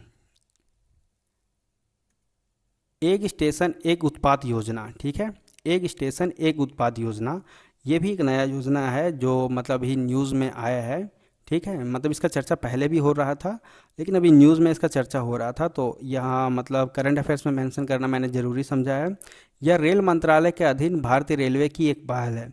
आपको ये समझ में आ गया कि एक स्टेशन एक उत्पाद योजना, तो स्टेशन नाम से समझ में आ गया कि रेलवे से ही रिलेटेड होगा, इतना तो आप मतलब सेंस आप सबका काम करता ही होगा, हम लोग पढ़ के ही समझ में आ जाता है। इसे 25 मार्च 2022 को वोकल फॉर लोकल को बढ़ावा देने के दृष्टिकोण से लॉन्च किया गया था। कब किया गया था? 2022 में। यह स्थानीय लोगों को देश भर में स्वदेशी उत्पाद बेचने के लिए विशिष्ट रूप से डिजाइन किए गए बिक्री आउटलेट प्रदान करता है। यह योजना national institute of design Ahmedabad द्वारा डिज़ाइन की गई थी। तो देखिए एक ये पॉइंट इंपॉर्टेंट हो जाता है कि ये जो एक स्टेशन एक उत्पाद योजना, ये किसके द्वारा डिज़ाइन की गई थी? तो नेशनल इंस्टीट्यूट ऑफ डिज़ाइन, ठीक है, कहाँ पे? अहमदाबाद द्वारा डिज़ाइन की गई थी। इसका उद्देश्य प्रत्येक रेलवे स्टेशन को एक प्रचार केंद्र के रूप में बनाना है और स्थानीय एवं स्वदेशी विनिर्माण उत्पादों का प्रदर्शन करना है। तो एक स्टेशन एक उत्पाद योजना, आई होप इसके कुछ इंपॉर्टेंट पॉइंट्स आपको समझ में आ गए होंगे, और आप एक बार इसको गो थ्रू कीजिएगा तो आपको मतलब पॉइंट्स आपके दिमाग में बैठ भी जाएंगे। अब आगे आता है जो झारखंड में काफ़ी प्रचलन में चल रहा है, उसका नाम आप लोगों ने सुना होगा, बिरसा हरित ग्राम योजना, ठीक है। ये काफ़ी समय से चर्चा में है और ये हमेशा चर्चा में रहता है। तो सोचिए कितना इंपॉर्टेंट होगा ये, और एग्जामिनेशन पॉइंट ऑफ व्यू से भी काफ़ी इंपॉर्टेंट होगा। तो बिरसा हरित ग्रामीण योजना के लिए ग्रामीण विकास विभाग सभागार में आगामी वित्तीय वर्ष 2024-25 के सफल क्रियान्वयन को लेकर झारखंड राज्य के सभी उप विकास आयुक्तों और परियोजना पदाधिकारियों के साथ वीडियो कॉन्फ्रेंसिंग माध्यम से बैठक की गई। तो ये उतना इम्पोर्टेंट नहीं है, लेकिन बिरसा हरित ग्रामीण योजना के बारे में भी हम लोग ये इसके बारे में कुछ जानेंगे। ये ज़्यादा इंपॉर्टेंट हो जाता है कि ये योजना है क्या, इससे क्या लाभ है। तो इस योजना का मुख्य लक्ष्य राज्य के ग्रामीण किसानों को आय में वृद्धि करना और फलदार पौधे लगाने के लिए किसानों को प्रेरित करना है। बिरसा हरित ग्राम योजना के तहत राज्य सरकार द्वारा प्रत्येक किसान परिवार को कम से कम 100 से अधिक 300, यानी कम से कम 100 और ज़्यादा से ज़्यादा 300 पौधे उपलब्ध कराए जाएंगे, ठीक है, जिसके माध्यम से किसान 3 वर्ष बाद 50,000 वार्षिक आय अर्जित कर सकेंगे। तो बिरसा हरित ग्राम योजना समझ में आ गया कि इसमें पेड़ लगाना है, ठीक है। तो देखिए सरकार यहाँ पे बहुत सारा एक मतलब जैसे एक मुहिम चलाई है कि आप पेड़ लगाने के लिए आपको देगी। इससे क्या होगा, किसानों का आय भी बढ़ेगा, और दूसरा हमें पेड़ लगाना भी चाहिए। तो सरकार पेड़ लगाने के लिए सोचिए मतलब एक तरह से एक स्टेप लिया गया है कि हमें पेड़ लगाना चाहिए, ठीक है। तो यहाँ फलदार पेड़ों की बात हो रही है। कौन कौन से पेड़ की बात हो रही है? आम व अमरूद, ठीक है। इसकी बागवानी को इस योजना के अंतर्गत ज़्यादा महत्व दिया जाएगा। तो दो फलों का नाम हो सकता है न्यूज़ में, मतलब देखिए न्यूज़ में ये सब आम और अमरूद मतलब बताया जा रहा है, ठीक है, बिरसा हरित ग्राम योजना के तहत। तो मतलब अगर मान लीजिए करंट अफेयर्स को थोड़ा सा मतलब ऐसा कन्फ्यूज़न वाला करंट क्वेश्चन पूछने के लिए अगर आयोग मतलब डाल सकती है तो कौन फल का नाम भी पूछ सकती है। मतलब ये सब कुछ भी पूछ सकते हैं कि मैक्सिमम कितना, मतलब 3 वर्ष के बाद क्या होगा, 50,000 वार्षिक आय अर्जित कर सकेंगे, मिनिमम 100 पौधे और मैक्सिमम 300 पौधे उपलब्ध कराए जाएंगे। ये किन के लिए है? ग्रामीण किसानों के लिए है। तो ये सब पॉइंट देखिए आप मतलब एक बार पढ़ोगे, 2 बार पढ़ोगे तो आपको याद हो जाएगा। एक अगला आता है, देखिए ये जो है, ठीक है, ये भी मेरे पॉइंट ऑफ व्यू से काफ़ी इंपॉर्टेंट हो जाता है, तो मैं इसे VVI लिख रहा हूँ, वेरी वेरी इंपॉर्टेंट। प्रधानमंत्री नरेंद्र मोदी ने झारखंड में 35,700 करोड़ रुपए की विकास परियोजनाओं का अनावरण किया है, ठीक है। तो देखिए कितना, 35,700 करोड़ की। तो अब क्या क्या किस में खर्चा हुआ है, कौन कौन सी चीज़ है जिसमें मतलब प्रधानमंत्री नरेंद्र मोदी ने जोर दिया है झारखंड में। प्रधानमंत्री ने झारखंड के धनबाद जिले के सिंदरी में उर्वरक, रेल, विद्युत और कोयला क्षेत्रों पर केंद्रित कई विकास पहलों की शुरुआत की है, जिसकी कुल लागत 35,700 करोड़ रुपए है, ठीक है। तो कौन कौन सा फील्ड है देखिए दोस्तों, यहाँ पे उर्वरक, फर्टिलाइजर, रेल, विद्युत यानी इलेक्ट्रिसिटी और कोयला, ठीक है। ये 4 चीज़ें ज़्यादा जोर दिया है और इसका कुल लागत कितना, 35,700 करोड़ रुपए। देखिए यहाँ 89,100 करोड़ रुपए की लागत से विकसित हिंदुस्तान उर्वरक एवं रसायन लिमिटेड, जिसको इंग्लिश में बोलते हैं हर्ल, यानी फुल फॉर्म क्या, हिंदुस्तान उर्वरक एंड रसायन लिमिटेड, देख रहे हैं ना, हिंदुस्तान उर्वरक एवं रसायन लिमिटेड, हिंदी इंग्लिश दोनों में यहाँ पे लिखा हुआ है। तो हर्ल का भी फुल फॉर्म देखिए पूछ सकता है, तो ये चीज़ आपको देख के ये पता चल जाएगा। ये कहाँ पे है? सिंदरी यानी धनबाद के उर्वरक संयंत्र का लक्ष्य स्वदेशी यूरिया उत्पादन को बढ़ावा देना है, जिसे देश भर के किसानों को लाभ मिलेगा। तो इसका मेन टारगेट क्या है कि स्वदेशी यूरिया के जो प्रोडक्शन को है उसको थोड़ा बढ़ावा देना, उसको प्रमोट करना है। गोरखपुर और रामागुंडम में इस तरह के प्रयासों के बाद यह भारत में पुनः संचालित होने वाला तीसरा उर्वरक संयंत्र है। कहाँ पे? सिंदरी में। किसके किसके बाद? देखिए आपको 2 जगह का नाम मिलेगा, गोरखपुर और रामागुंडम। पहले ये 2 जगह हो चुका था, अब कहाँ पे हो रहा है? झारखंड के सिंदरी में। ये सिंदरी कहाँ पड़ जाता है? धनबाद में, ठीक है। तो यहाँ पे हर कंपनी का चर्चा हुआ, हिंदुस्तान उर्वरक एवं रसायन लिमिटेड। तो ये धनबाद की बात हो गई थी। आगे देखिए चतरा से रिलेटेड है, मतलब इसी परियोजना के तहत चतरा में करीब 7500 करोड़ रुपए की लागत से विकसित नॉर्थ कर्णपुरा यानी super thermal power project, short में बोलते हैं STPP, यानी सुपर थर्मल पावर प्रोजेक्ट की यूनिट 1 का भी उद्घाटन किया गया। इस परियोजना से झारखंड राज्य में विद्युत आपूर्ति बढ़ने, रोजगार उत्पन्न होने और विकास को बढ़ावा मिलने की उम्मीद है। तो देखिए कहाँ कहाँ खर्चा हुआ है, जो मेन मेन चीज़ था यहाँ पे मेंशन किया गया है। आगे देखिए नव भारत साक्षरता कार्यक्रम का भी न्यूज़ में चर्चा हुआ है। तो नव भारत साक्षरता कार्यक्रम, इसके तहत देश के 23 राज्यों में आधारभूत साक्षरता और संख्या ज्ञान आकलन परीक्षा का आयोजन किए गए, ठीक है। नव भारत साक्षरता कार्यक्रम का उद्देश्य राज्यों और केंद्र शासित प्रदेशों को 15 वर्ष और उससे अधिक आयु वर्ग के गैर साक्षर, मतलब जो लोग पढ़े लिखे नहीं है, जो 15 साल या उससे ऊपर हैं, उसके लोगों के बीच साक्षरता को बढ़ावा देने में सहायता करना है, जिसके तहत 2022-23 से 2026-27 तक की कार्यान्वयन अवधि के दौरान पूरे देश में 5 करोड़ गैर साक्षरों को कवर किया जाएगा। यानी 5 करोड़ जो गैर साक्षर लोग हैं, जो पढ़े लिखे नहीं हैं, उनको मतलब क्या किया जाएगा? कवर किया जाएगा। उनको पढ़ाने के लिए, मतलब उनको थोड़ा साक्षर बनाने के लिए, ताकि वो पढ़ लिख सकें, इसके लिए एक मुहिम चलाया गया जिसको बोलते हैं नव भारत साक्षरता कार्यक्रम, ठीक है। दुमका जिले में राष्ट्रीय शिक्षा नीति 2020 के तहत नव भारत साक्षरता कार्यक्रम, अभी हम लोग डिस्कस किए नव भारत साक्षरता कार्यक्रम, ठीक है, ऊपर हम लोग जस्ट अभी डिस्कस किए हैं। ये चलाया जा रहा है कहाँ पे? झारखंड के दुमका जिले में। किसके हिसाब से? राष्ट्रीय शिक्षा नीति 2020 के तहत। तो अब राष्ट्रीय शिक्षा नीति, आप देख रहे हैं कि राष्ट्रीय शिक्षा नीति 2020 का चर्चा हुआ यहाँ पे, ये है क्या? ठीक है, ये हमेशा चर्चा में रहता है। आप कभी कोई भी शिक्षा संस्थान जाओगे तो इस चीज़ का आपको जिक्र हमेशा मिलेगा। तो अब ये है क्या राष्ट्रीय शिक्षा नीति, इसके बारे में थोड़ा डिस्कस कर लेते हैं। राष्ट्रीय शिक्षा नीति 2020 का केंद्रीय बिंदु बहुविषयकता और समग्र शिक्षा है, ठीक है। मतलब बहुत सारे विषय पे आप पढ़ाई कर सकते हैं, और समग्र शिक्षा मतलब एक कंसंट्रेटेड पढ़ाई है, ऐसा नहीं कि इधर उधर की पढ़ाई हो रही है। जो भी बच्चे अपना मतलब इच्छा से जो कोई भी सब्जेक्ट ले सकते हैं, उन पे कोई मतलब प्रेशर नहीं रहेगा। स्कूली शिक्षा के वर्तमान ढांचे, जो भी 10+2 है, कि आप जैसे क्लास 10th पास करते हैं तो +2 आपको करना पड़ जाता है, चाहे आर्ट्स से करो, साइंस से करो या कॉमर्स से करो। तो अभी 10+2 का डिज़ाइन चल रहा है, इसको बदल के क्या करना है 5+3+3+4 के करिकुलम में बदला जाएगा। जिसमें देखिए शुरू के 5 साल आप यहाँ देख रहे हैं, तो 5 3 3 4, इसका मतलब शुरू के 5 साल, फिर 3 साल, फिर 3 साल, फिर 4 साल। जैसे यहाँ क्या था शुरू के 10 साल, फिर 2 साल, तो उसको बदल के इसमें कन्वर्ट किया जा रहा है, यानी 5 3 3 4 में, ठीक है। तो शुरू के 5 साल में क्या होगा, 5 साल फाउंडेशन चरण, यानी 3 से 8 वर्ष के बीच में बच्चों का, जब छोटे बच्चों का उम्र 3 से 8 वर्ष रहेगा तो 5 साल का फाउंडेशन चरण चलेगा, यानी पहला चरण। सेकंड है 3 साल प्रोपरेटरी चरण, यानी 8 से 11 वर्ष, यानी 3 से 5 कक्षा, यानी क्लास 3 से क्लास 5 तक के बच्चों का 3 साल, यानी 3 4 5 3 साल हो गया ना। तो भाई सेकंड में देखिए 3 साल, यानी इस पॉइंट में आप देखोगे 5 साल, इस पॉइंट में 3 साल, इस पॉइंट में 3 साल, और इस पॉइंट में फिर देखोगे 4 साल। तो ये 4 कैटेगरी में बांटा गया है। सेकंड पॉइंट आप देख रहे होंगे कि 3 साल प्रोपरेटरी चरण, यानी 8 से 11 साल।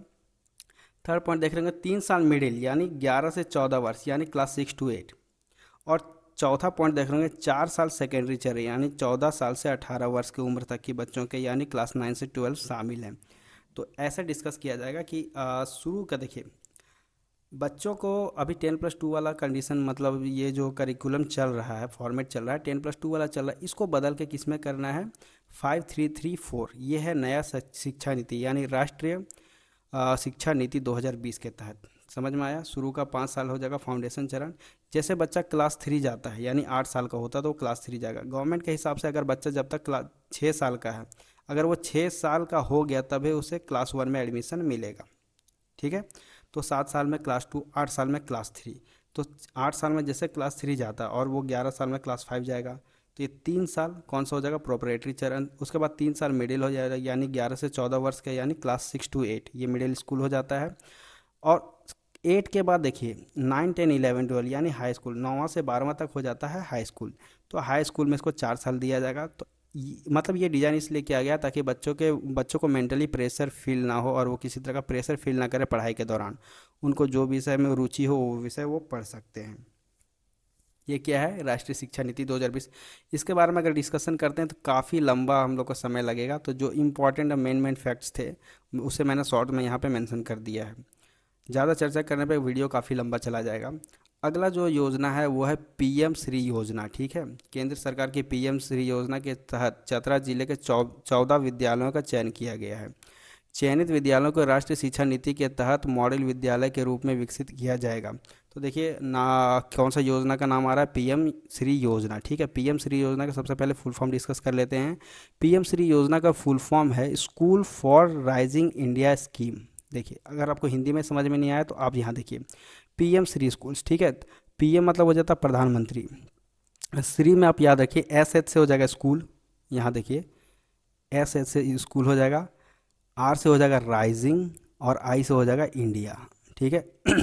ये दिया गया है पीएम श्री। हिंदी में अगर आपको समझ में आ गया तो ठीक है, अदरवाइज आप मैंने इसे इंग्लिश में इसलिए लिख दिया ताकि इंग्लिश में समझना थोड़ा सा आसान हो जाता है हिंदी के कंपैरिजन में। आगे इसके कुछ और पॉइंट्स हैं कि प्रधानमंत्री नरेंद्र मोदी ने 5 सितंबर 2022 यानी शिक्षक दिवस के दिन इस मौके पर इस योजना का शुभारंभ किया था, ठीक है, शुरुआत किया था। पीएम श्री योजना का मुख्य लक्ष्य भारत के 14,500 पुराने स्कूलों को बेहतर बनाकर नई शिक्षा नीति 2020 को सभी स्कूलों में लागू करना है। तभी हम लोग थोड़ा देर पहले शिक्षा नीति 2020 को डिस्कस किए थे। सरकार का इस योजना के तहत देश के इन सभी स्कूलों को विकसित करने का लक्ष्य है। इस योजना के जरिए इस स्कूल में पढ़ने वाले बच्चों को देखभाल की जाएगी और उन्हें सुरक्षित वातावरण प्रदान किया जाएगा। तो ये पीएम श्री योजना है, इसका फुल फॉर्म मैंने डिस्कस कर लिया। अब अगला आ जाता है आफ्टर केयर योजना। देखिए मार्च में बहुत सारी योजनाओं पे डिस्कशन हुआ था, बहुत सारी योजना जो जो इम्पोर्टेंट थे बस मैंने उसे मेंशन किया है। अब आफ्टर केयर योजना आ जाता है। आफ्टर केयर योजना क्या है? आफ्टर मतलब होता है बाद में, ठीक है। इंग्लिश में अगर हम बात करते हैं AFTER, उसका मतलब होता है बाद में, उसी से उसको ध्यान रखते हुए आप इसको याद रख सकते हैं।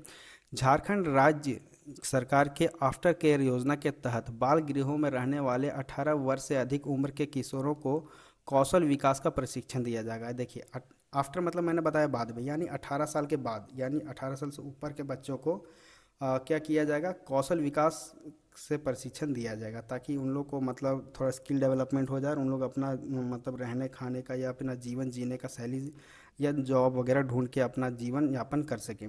इसके लिए उन्हें दीनदयाल उपाध्याय कौशल विकास योजना, कौशल विकास मिशन और झारखंड आजीविका मिशन जैसी योजनाओं से जोड़ा जाएगा। अब देखिए आप फिर बोलोगे कि यहाँ पे फिर 3 योजनाओं का नाम आ गया। इसको भी हम लोग बारी बारी से डिस्कस करेंगे, न्यूज़ में आ रहा है तो डिस्कशन करना जरूरी हो जाता है। इसके अलावा उन्हें वित्तीय सहायता भी उपलब्ध कराई जाएगी ताकि वे स्वावलंबी बन सकें। इस दिशा में देखिए यहाँ पे बाल संरक्षण विभाग द्वारा ये होता बाल होगा, यहाँ पे टाइपिंग मिस्टेक हो गया, ये बाल होगा। बाल संरक्षण विभाग द्वारा प्रशिक्षण के लिए किशोरों की सूची बनाई जा रही है। तो ये आफ्टर केयर योजना है कि 18 साल के ऊपर के जो बच्चे हैं, ठीक है, उनको स्किल डेवलपमेंट कराया जाएगा ताकि वो मतलब अपने स्किल के दम पे अपना जीवन यापन कर सके, और उन्हें कुछ पैसा भी उपलब्ध कराया जाएगा, वित्तीय सहायता भी मिलेगा ताकि मतलब वो स्वावलंबी बन सके। अब देखिए बीच में फिर 3 योजनाओं का नाम आ गया, दीनदयाल उपाध्याय कौशल विकास योजना, कौशल विकास मिशन और झारखंड आजीविका मिशन। चलिए इसके बारे में भी शॉर्ट में डिस्कस कर लेते हैं। तो सबसे पहले दीनदयाल उपाध्याय कौशल योजना, ठीक है। तो इसमें देखिए दीनदयाल उपाध्याय कौशल योजना को DDU-GKY शॉर्ट में ये भी बोल सकते हैं, इस नाम से जाना जाता है। यह योजना 2014 में शुरू की गई थी, यानी आज से लगभग 10 साल पहले। दीनदयाल उपाध्याय कौशल योजना का उद्देश्य 15 से 35 वर्ष तक के गरीब ग्रामीण युवाओं को सरकार द्वारा प्रशिक्षण स्किल देने के बाद निर्धारित न्यूनतम मजदूरी के बराबर या उससे ऊपर के वेतन रोजगार उपलब्ध कराना है, ठीक है। ये किसके तहत आ जाता है? दीनदयाल उपाध्याय कौशल योजना। अगला हम लोग का न्यूज़ देखे चर्चा में कौन सा था? कौशल विकास मिशन। इस योजना के तहत युवा कंस्ट्रक्शन, इलेक्ट्रॉनिक्स एवं हार्डवेयर, फूड प्रोसेसिंग, फर्नीचर और फिटिंग, हैंडीक्राफ्ट, जेम्स और ज्वेलरी, लेदर टेक्नोलॉजी समेत 40 क्षेत्र की ट्रेनिंग दी जाएगी। देखिए इसमें बहुत मतलब ये सब काफ़ी टेक्निकल है, ये सब जितने भी नाम है ना काफ़ी मतलब टेक्निकल फील्ड हैं। तो इस टाइप का 40 फील्डों में इन्हें ट्रेनिंग दी जाएगी जिसमें वो मतलब जिसमें उनको इंटरेस्ट हो। इस योजना के तहत 5,000 ट्रेनिंग सेंटर्स पर 32,000 ट्रेनिंग पार्टनर्स के जरिए युवाओं को कौशल प्रशिक्षण दिया जाएगा।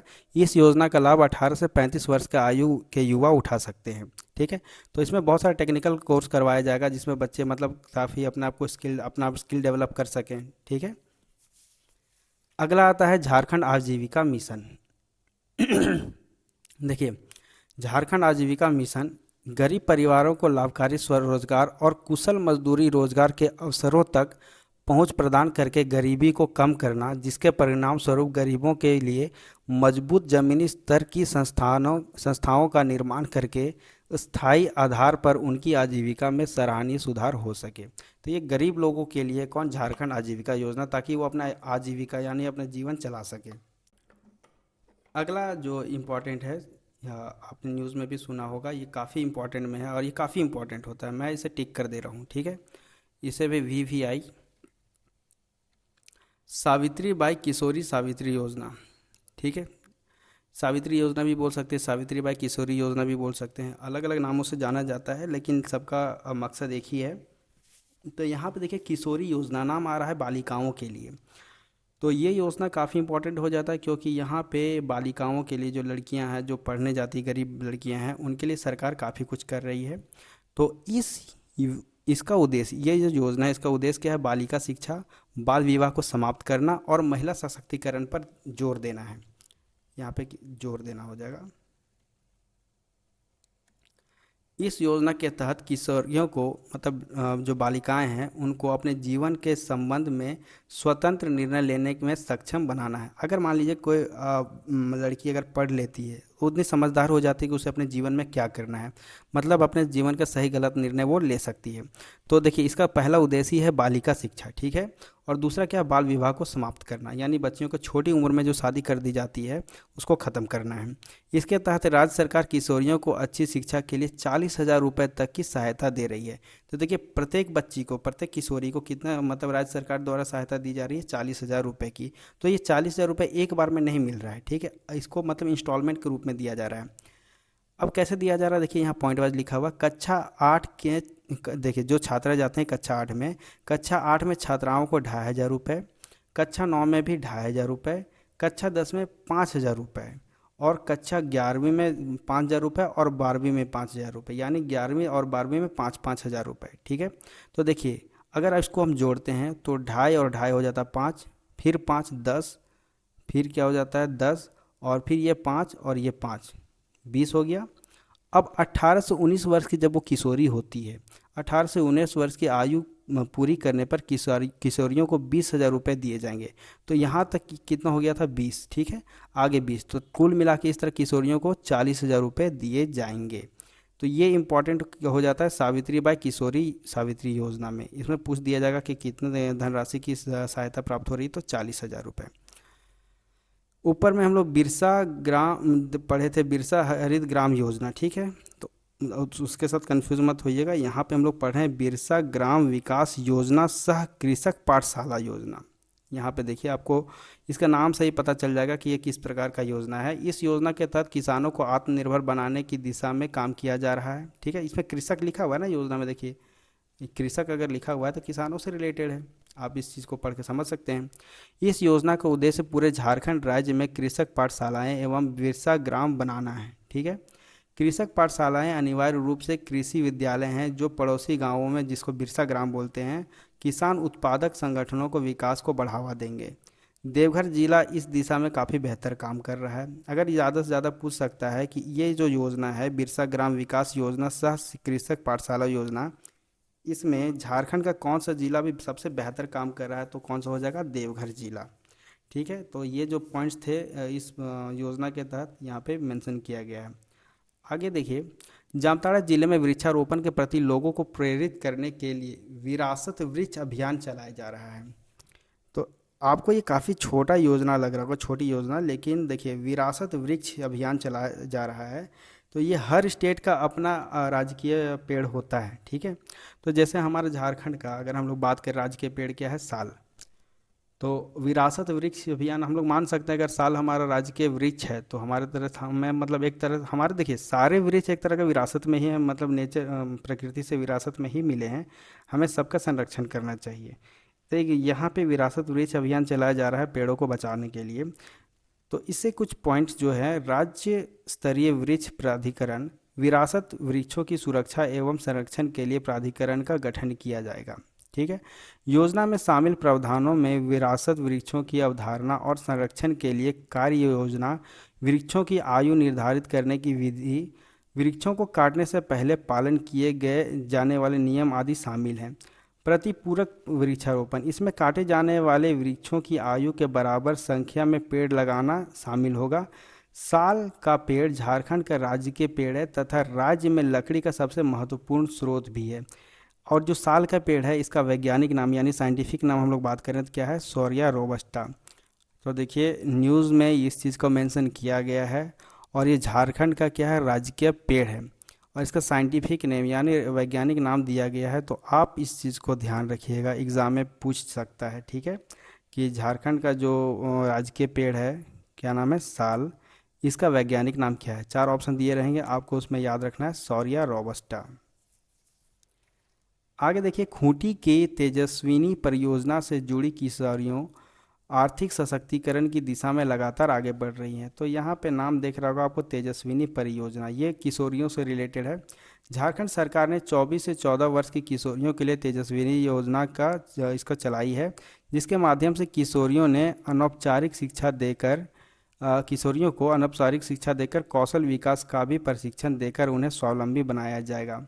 तो ये किस जिला की बात कर रही है, खूंटी जिला की, ठीक है। तो योजना का याद रखिएगा, और योजना का मेन उद्देश्य क्या होता है ये याद रखना जरूरी है। काफ़ी सारी योजनाएं आपको देखने को मिल रही होगी, आप सोच रहे होगे कि ख़त्म क्यों नहीं हो रही है। लेकिन देखिए न्यूज़ में है तो मतलब मुझे मेरा भी तो है कि इस चीज़ को आप तक पहुंचाना है, ताकि देखिए शुरू में आपको ज़्यादा लग रहा होगा, लेकिन 2-4 बार आप इसको देखोगे, समझोगे, पढ़ोगे, तो उसके बाद ये योजनाएं आपको धीरे धीरे याद हो जाएगी। स्कूल नहीं जाने वाली किशोरियों को स्वावलंबी बनाने के लिए सरकार ने इस प्रकार की योजना का शुभारंभ किया है। पहले झारखंड राज्य के 2 जिला में पायलट प्रोजेक्ट के तहत शुरू की गई थी। कौन कौन सा जिला था? संथाल परगना के पहला जिला था दुमका जिला, में इसकी शुरुआत की गई थी। किसकी शुरुआत की गई थी? देखिए यहाँ पे क्या नाम है इसका, तेजस्विनी परियोजना। एक साथ मैं कर दे रहा हूँ ताकि आपको पढ़ने में आसान हो जाए। तेजस्विनी परियोजना, ठीक है, आपको दिख रहा होगा। अब मैं स्लाइड को थोड़ा नीचे करता हूँ। तो संथाल परगना का जो दुमका जिला है, सबसे पहले तेजस्विनी योजना वहाँ उसकी शुरुआत की थी। योजना की सफलता को देखते ही इसे पूरे राज्य में इसकी शुरुआत की गई थी। तो यहाँ पे देखिए एक सवाल यहाँ पे मेरे मन में आ रहा है कि तेजस्विनी योजना योजना का सबसे पहला शुरुआत कहाँ पे हुआ था? झारखंड के किस जिले में हुआ था? तो दुमका जिले में हुआ था। सवाल यहाँ पे बन सकता है, ये किशोरियों के लिए है कि किस जो भी बच्ची स्कूल नहीं जाती है उनको प्रेरित किया जाएगा ताकि वो स्कूल जाए, पढ़े लिखे, स्वावलंबी बने, मतलब अपना भलाई खुद सोचे, उसका डिसीजन खुद ले लें। अगर लड़कियां पढ़ी रहती हैं तो अच्छी बात है कि वो अपने परिवार को संभाल लेती हैं। आगे देखिए जो आखिरी योजना है मार्च महीने के, गढ़वा जिले में पंचायतों के सर्वांगीण विकास के लिए मेरी पंचायत मेरी पहचान नाम से कार्यक्रम शुरू किया गया था। तो अब देखिए इसका कुछ इंपॉर्टेंट पॉइंट है, आप वीडियो को पॉज करके यहाँ पे पढ़ लो।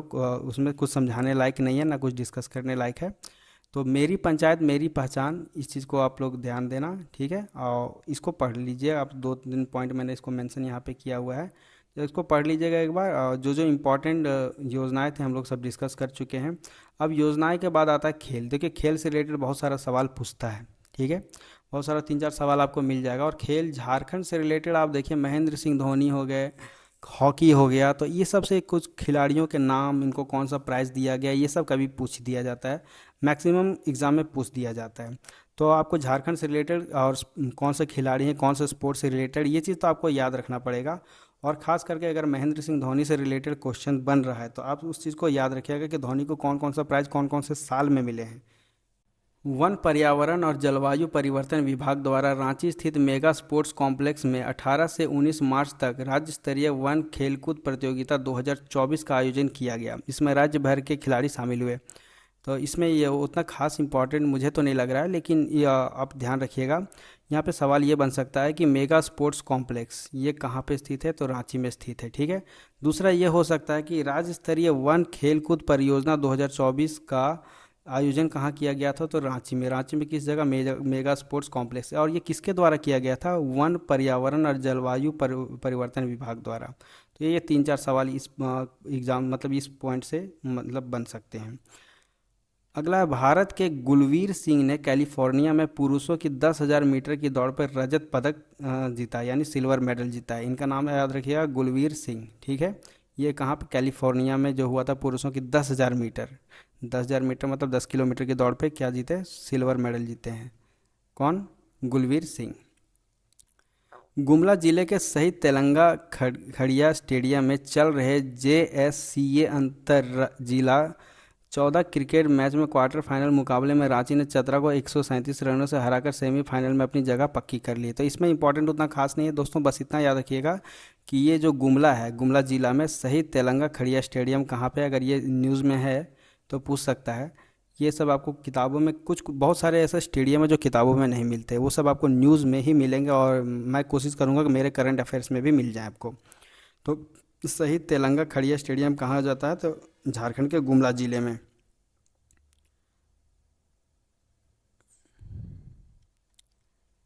पुणे में आयोजित 14वीं हॉकी इंडिया सीनियर राष्ट्रीय महिला हॉकी चैंपियनशिप में झारखंड ने शानदार प्रदर्शन करते हुए कांस्य पदक हासिल किया है।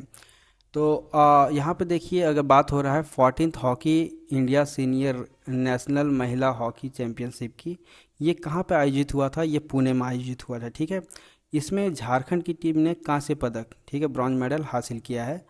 तो देखिए मतलब इसका मतलब ये है कि हमारी झारखंड टीम गोल्ड मेडल नहीं जीती तो कोई दिक्कत नहीं है, मतलब ये रनर अप थर्ड मतलब सॉरी थर्ड पोजीशन में थी ये, तो यहाँ पर देखिए तीसरे और चौथे स्थान के लिए खेले गए मैच में झारखंड ने मध्य प्रदेश को 2-0 से जीत दर्ज की। ठीक है, 2-0 से किसको हरा दिया? मध्य प्रदेश को। तो मध्य प्रदेश का फोर्थ पोजीशन हो गया और हमारे झारखंड का थर्ड पोजीशन हो गया, जिसके कारण उसे कांस्य पदक मिला। कहाँ पे हो रहा था दोस्तों? ये पुणे में। ठीक है, झारखंड के लिए संगीता कुमारी और रोपनी कुमारी ने एक एक गोल किए, जबकि टीम की कप्तान निक्की प्रधान को प्लेयर ऑफ द मैच का पुरस्कार से नवाजा गया। अब यहाँ पे कभी कभी देखिए बहुत सिली क्वेश्चन भी पूछ देता है, जिसको हम लोग एग्जाम में मतलब कंफ्यूज कर जाते हैं। क्वेश्चन देख के पूछ देगा कि झारखंड की जो हॉकी टीम की कप्तान अभी कौन है, तो निक्की प्रधान, इसलिए इस लाइन को मैंने मेंशन किया। दो और खिलाड़ी हैं, संगीता कुमारी और रोपनी कुमारी। ये किस चीज़ से रिलेटेड हैं? ये झारखंड के हॉकी मतलब टीम की सदस्य हैं। ठीक है, प्लेयर हैं। अब ये बात हो रही थी दोस्तों पुणे की, यानी महाराष्ट्र की। अब देखिए ये 14वीं हॉकी है, इसी से रिलेटेड मतलब इस पे जो लोग अच्छा प्रदर्शन किए थे, तो उसके परफॉर्मेंस के हिसाब से कुछ खिलाड़ियों का चयन किया गया था, किसके लिए? साइंस सेंटर बेंगलुरु में 1 से 7 अप्रैल 2024 तक आयोजित सीनियर भारतीय महिला हॉकी टीम। ठीक है, इसके लिए राष्ट्रीय कैंप हो रहा था। इसमें झारखंड की 10 महिला हॉकी खिलाड़ी का चयन किया गया था। उसमें से जो मुख्य मुख्य खिलाड़ी हैं, जिनका नाम हम लोग डिस्कस कर लेते हैं, वो है निक्की प्रधान, देखिए मैंने हाईलाइट कर दिया है, मतलब बोल्ड कर दिया है इसको। सलीमा टेटे, संगीता कुमारी, दीपिका सोरेंगे। इनके अलावा 10 खिलाड़ी, ये 10 खिलाड़ी के तो मेन 4 लोग थी। 4 लोगों का नाम आप हमेशा याद रखिएगा, क्योंकि एग्ज़ाम में पूछ दिया जाता है। मैच द फॉलोइंग में भी पूछ दिया जाएगा कि कौन सा प्लेयर कौन मतलब कौन सा गेम से रिलेटेड है। इन 10 खिलाड़ियों के अलावा झारखंड की ब्यूटी डुंगडुंग भी शामिल की गई थी। इन सभी खिलाड़ियों का चयन 13 से 23 मार्च तक पुणे में आयोजित 14वां हॉकी इंडिया सीनियर राष्ट्रीय महिला हॉकी चैंपियनशिप 2024 के प्रदर्शन पर किया गया था। तो देखिए ऊपर हम लोग इसको जो डिस्कस कर रहे थे ना, ये वाला करंट अफेयर्स, इसमें जिसका परफॉर्मेंस अच्छा था उसके आधार पे यहाँ पे झारखंड से 10 खिलाड़ियों का चयन किया गया हॉकी में, और 10 के अलावा एक और खिलाड़ी का चयन किया गया जो झारखंड से रिलेटेड है, वो है ब्यूटी डुंगडुंग। तो यहाँ 5 मेन खिलाड़ियों का नाम नाम दिया गया है, इसको ध्यान रखिएगा। क्योंकि कभी कभी क्या मैक्सिमम केस में यही होता है कि स्पोर्ट्स से रिलेटेड जब भी क्वेश्चन करता है तो 4 खिलाड़ियों का नाम कॉलम ए में दे देगा, 4 खिलाड़ियों का और 4 स्पोर्ट्स का नाम कॉलम बी में दे देगा और मैच करने दे देगा। 4 ऑप्शंस आपको करेक्ट आपको सेलेक्ट करने होंगे। तो प्लेयर का नाम भी याद रखना ज़रूरी हो जाता है। छठी राष्ट्रीय पैरा बैडमिंटन चैंपियनशिप जमशेदपुर के जेआरडीएस टाटा स्पोर्ट्स कॉम्प्लेक्स के मोहन आहूजा स्टेडियम और Tata steel badminton training centre में आयोजित हुआ। तो यहाँ पे क्या होगा कि देखिए छठी राष्ट्रीय पैरा बैडमिंटन चैंपियनशिप, ये तो जमशेदपुर में आयोजित हुआ, चलिए आप इतना तो समझ में गया। अब यहाँ पे मोहन आहूजा स्टेडियम का नाम आ रहा है, तो ये जमशेदपुर में है, इसलिए इस चीज़ को करंट अफेयर्स में मेंशन किया गया है, क्योंकि ये झारखंड जीएस से रिलेटेड है। झारखंड जीएस में आप स्टेडियम का नाम पढ़ोगे तो मोहन आहूजा स्टेडियम कहाँ आपको दिखागा? टाटा नगर यानी जमशेदपुर में। इस चैंपियनशिप में देश भर के 450 खिलाड़ियों ने हिस्सा लिया। महिला एकल वर्ग में उत्तराखंड और तमिलनाडु को विजेता का खिताब मिला।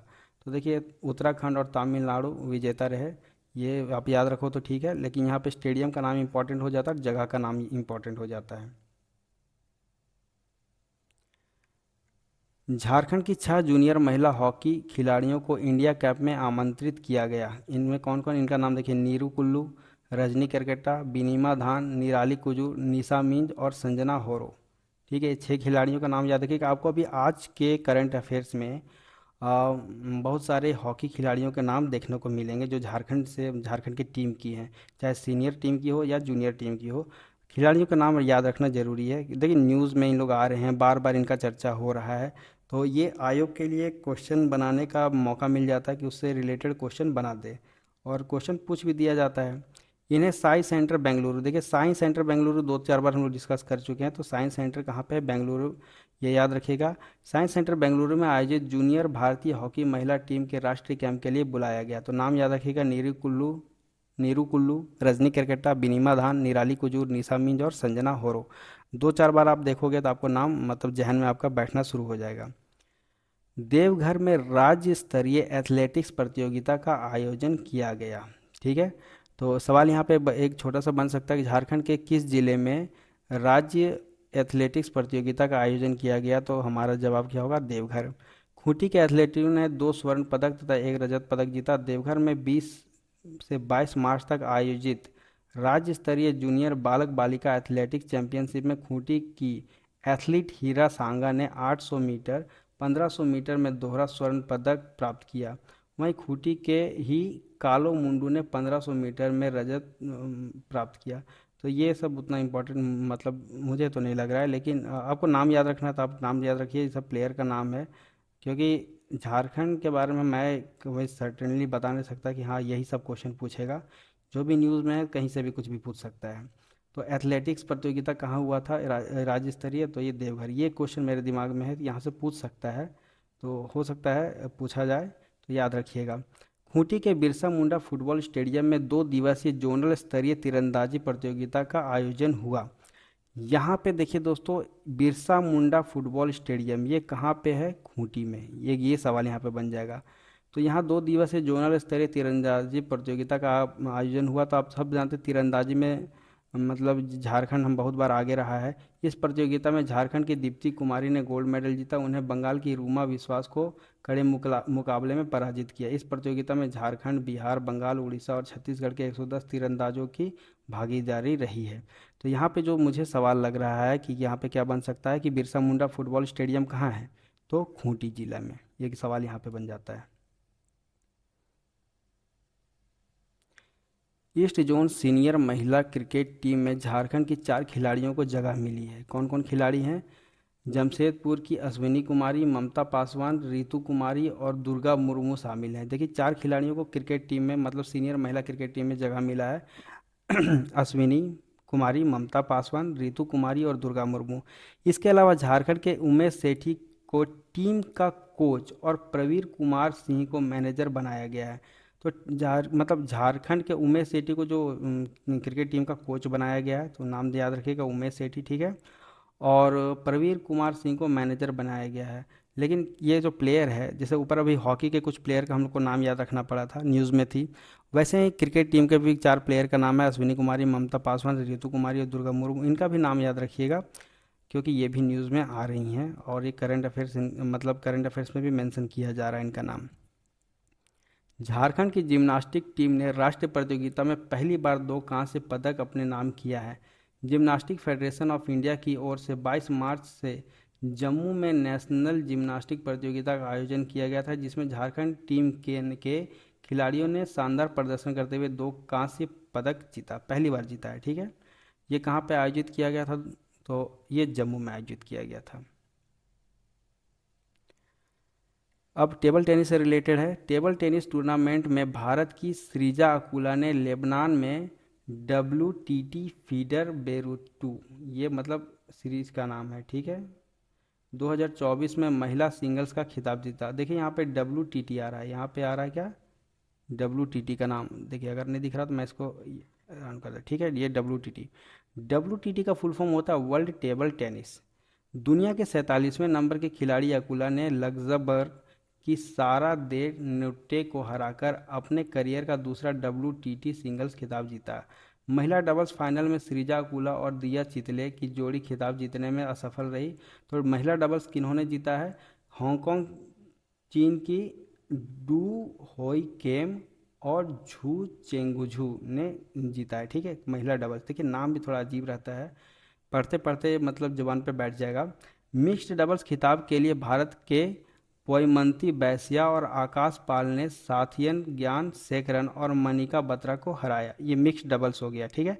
पुरुष डबल्स फाइनल में मानुष शाह और मानव ठक्कर ने लेबनान में WTT फीडर बेरूट टूर्नामेंट का खिताब जीता है। तो यहाँ कुछ खिलाड़ियों के नाम दिए गए हैं जो कि टेबल टेनिस से रिलेटेड हैं। तो इन खिलाड़ियों का भी नाम याद रखिएगा कि सिंगल्स में, डबल्स में, मिक्स्ड में कौन जीता कौन हारा।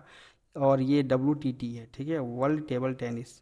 सवाल बनने के चांसेस यहाँ से भी मुझे लग रहे हैं, क्योंकि अगर हम टेबल टेनिस देख के ना जाए, टेबल टेनिस से रिलेटेड सवाल पूछ दे, तो उस टाइम पछतावा लगता है कि यार 2 मिनट हम देख लिए होते तो ज़्यादा अच्छा होता। खैर कोई नहीं, आगे बढ़ते हैं।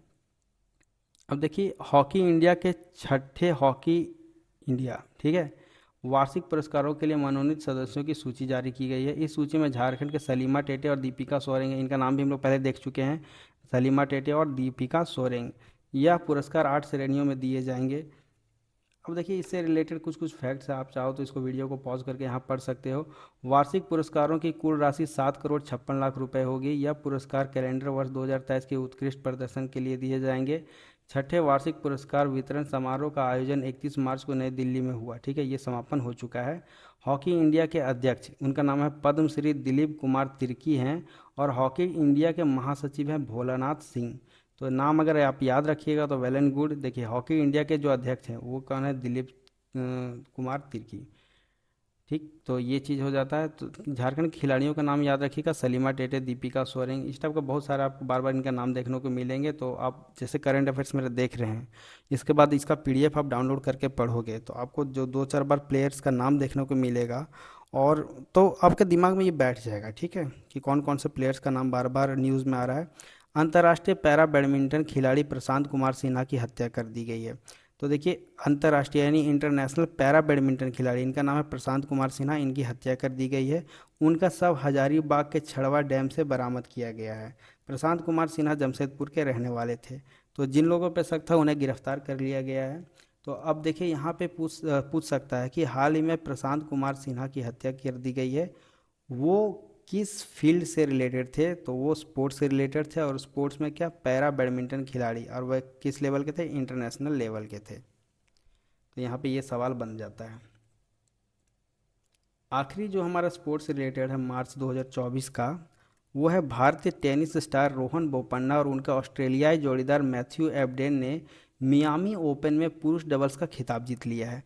तो देखिए यहाँ पे ये इंपॉर्टेंट हो जाता है क्योंकि टेबल टेनिस से रिलेटेड है, ठीक है। टेबल टेनिस के जो स्टार हैं हमारे इंडिया के रोहन बोपन्ना, और इनके जो ऑस्ट्रेलिया के पार्टनर है, जोड़ीदार हैं मैथ्यू एबडेन, इन्होंने मियामी ओपन में क्या किया, पुरुष डबल्स यानी मेल डबल्स में का खिताब जीत लिया है। तो नाम आप याद रखिएगा, रोहन और मैथ्यू, ठीक है। अब इससे रिलेटेड कुछ फैक्ट्स हैं, आप चाहो तो इसको मतलब पढ़ सकते हो। चलिए मैं डिस्कस ही कर देता हूँ। इस जोड़ी ने क्रोएशिया के इवान डोडिक और अमेरिका के ऑस्टिन क्रोजिसेक को 6-7, 6-3, 10-6 से हराया।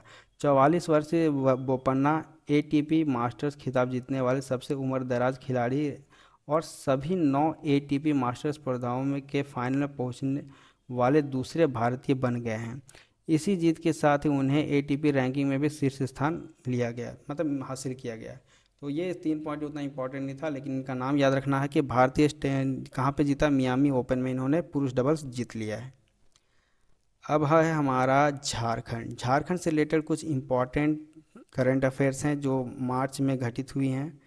तो सबसे पहले अगर हम लोग देखते हैं हर्ल से रिलेटेड, ठीक है, ये चीज़ हम लोग ऊपर में भी डिस्कशन कर चुके थे योजना वगैरह में, कि प्रधानमंत्री नरेंद्र मोदी ने झारखंड में 35,700 करोड़ का विकास परियोजनाओं का अनावरण किया था, ठीक है।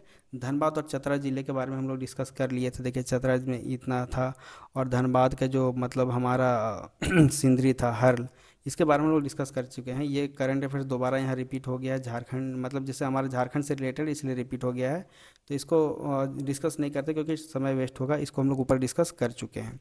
प्रधानमंत्री नरेंद्र मोदी ने सरायकेला खरसावां जिले के कांड्रा स्टेशन में एक उत्पाद का ऑनलाइन उद्घाटन किया।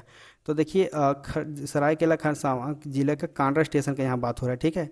और यहाँ पे मैंने इसलिए इसको मेंशन किया ताकि एक स्टेशन एक उत्पाद, हम लोग उस पर ऊपर इस चीज़ को डिस्कस कर चुके हैं योजना वगैरह में।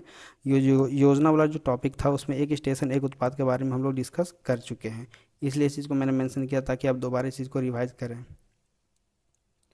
प्रधानमंत्री ने वर्चुअल तरीके से सीनी रेलवे स्टेशन जो कि सरायकेला खरसावां में है, इसके परिसर में जन औषधि केंद्र की भी शुभारंभ किया। इस मौके पर विशेष रूप से उपस्थित पद्मश्री छूटनी महतो ने प्रधानमंत्री की इस पहल की सराहना की है। तो यहाँ पे 2 सवाल होगा, ठीक है। छूटनी देवी जो झारखंड की है, उन्हें पद्मश्री से नवाजा गया था। और अगर ये पूछ दिया जाए कि जन औषधि केंद्र का शुभारंभ कहाँ हुआ था, तो सीनी रेलवे स्टेशन जो कि सरायकेला खरसावां में है। तो यहाँ पे ये सवाल बन जाएगा। ये देखिए हाईलाइट करके भी लिखा हुआ है, तो इसलिए हाईलाइट करके लिखा गया कि किस मतलब इस चीज़ पे आपका नज़र बढ़िया से पड़े। प्रधानमंत्री नरेंद्र मोदी ने ऑनलाइन माध्यम से टाटा नगर रेलवे स्टेशन में रेल कोच रेस्टोरेंट का उद्घाटन किया। तो यहाँ पे अगर सवाल पूछ सकता है कि रेल कोच रेस्टोरेंट का उद्घाटन कहाँ हुआ, तो टाटा नगर रेलवे स्टेशन। ये उतना इंपॉर्टेंट नहीं है, लेकिन ये न्यूज़ में है इसलिए मैंने मेंशन कर दिया है। कभी कभी दे दिया जाता है इस टाइप का सवाल ताकि लोगों को कन्फ्यूज़ कर दिया जाए। अगला देखिए, रांची वाराणसी वंदे भारत एक्सप्रेस को कोडरमा में ठहराव सुनिश्चित हुआ है। तो कोडरमा स्टेशन में किसका सुनिश्चित हुआ है, रांची वाराणसी वंदे भारत एक्सप्रेस का। कोडरमा में इसका स्टॉपेज है one station one product counter, अभी ऊपर हम लोग पढ़े ना, एक स्टेशन एक उत्पाद, ठीक है, वह इंग्लिश में लिखा हुआ है कि one station one product counter का भी प्रधानमंत्री द्वारा अहमदाबाद से वर्चुअल तरीके से अनावरण किया गया। तो ये बस उतना इंपॉर्टेंट था कि वंदे रांची वाराणसी वंदे भारत का स्टॉपेज कहाँ पे हो जाता है, तो कोडरमा में। केंद्रीय कृषि और जनजातीय मामलों के केंद्रीय मंत्री अर्जुन मुंडा ने रांची में शहद टेस्टिंग लैब का शिलान्यास किया। तो देखिए यहाँ पे ये इम्पोर्टेंट थोड़ा सा लग रहा है क्योंकि एग्रीकल्चर से रिलेटेड है।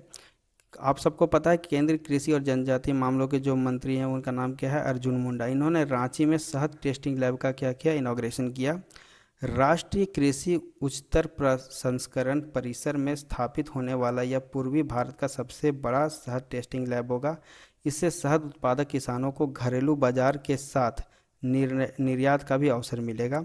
इस अवसर पर मधुमक्खी पालन विकास केंद्र और बांस संवर्धन परियोजना का भी शुरुआत की खबर है। तो यहाँ पे बस आप ध्यान रखिएगा कि किस चीज़ का डिस्कशन हो रहा था, कि जो हमारे केंद्रीय कृषि और जनजातीय मामलों के जो मंत्री हैं उनका नाम क्या है, अर्जुन मुंडा। और शहद टेस्टिंग लैब का शुरुआत कहाँ किया गया, रांची में। इस चीज़ का ध्यान रखिएगा, शहर पूछ देगा कि झारखंड के किस जिले में शहद टेस्टिंग लैब का शुरुआत किया गया है, तो क्या हो जाएगा, रांची। रांची विश्वविद्यालय के 37वें दीक्षांत समारोह में, जो कि 15 मार्च को हुआ था, इसमें राज्यपाल सीपी राधाकृष्णन और केंद्रीय मंत्री अर्जुन मुंडा ने 76 विद्यार्थियों को गोल्ड मेडल प्रदान किया।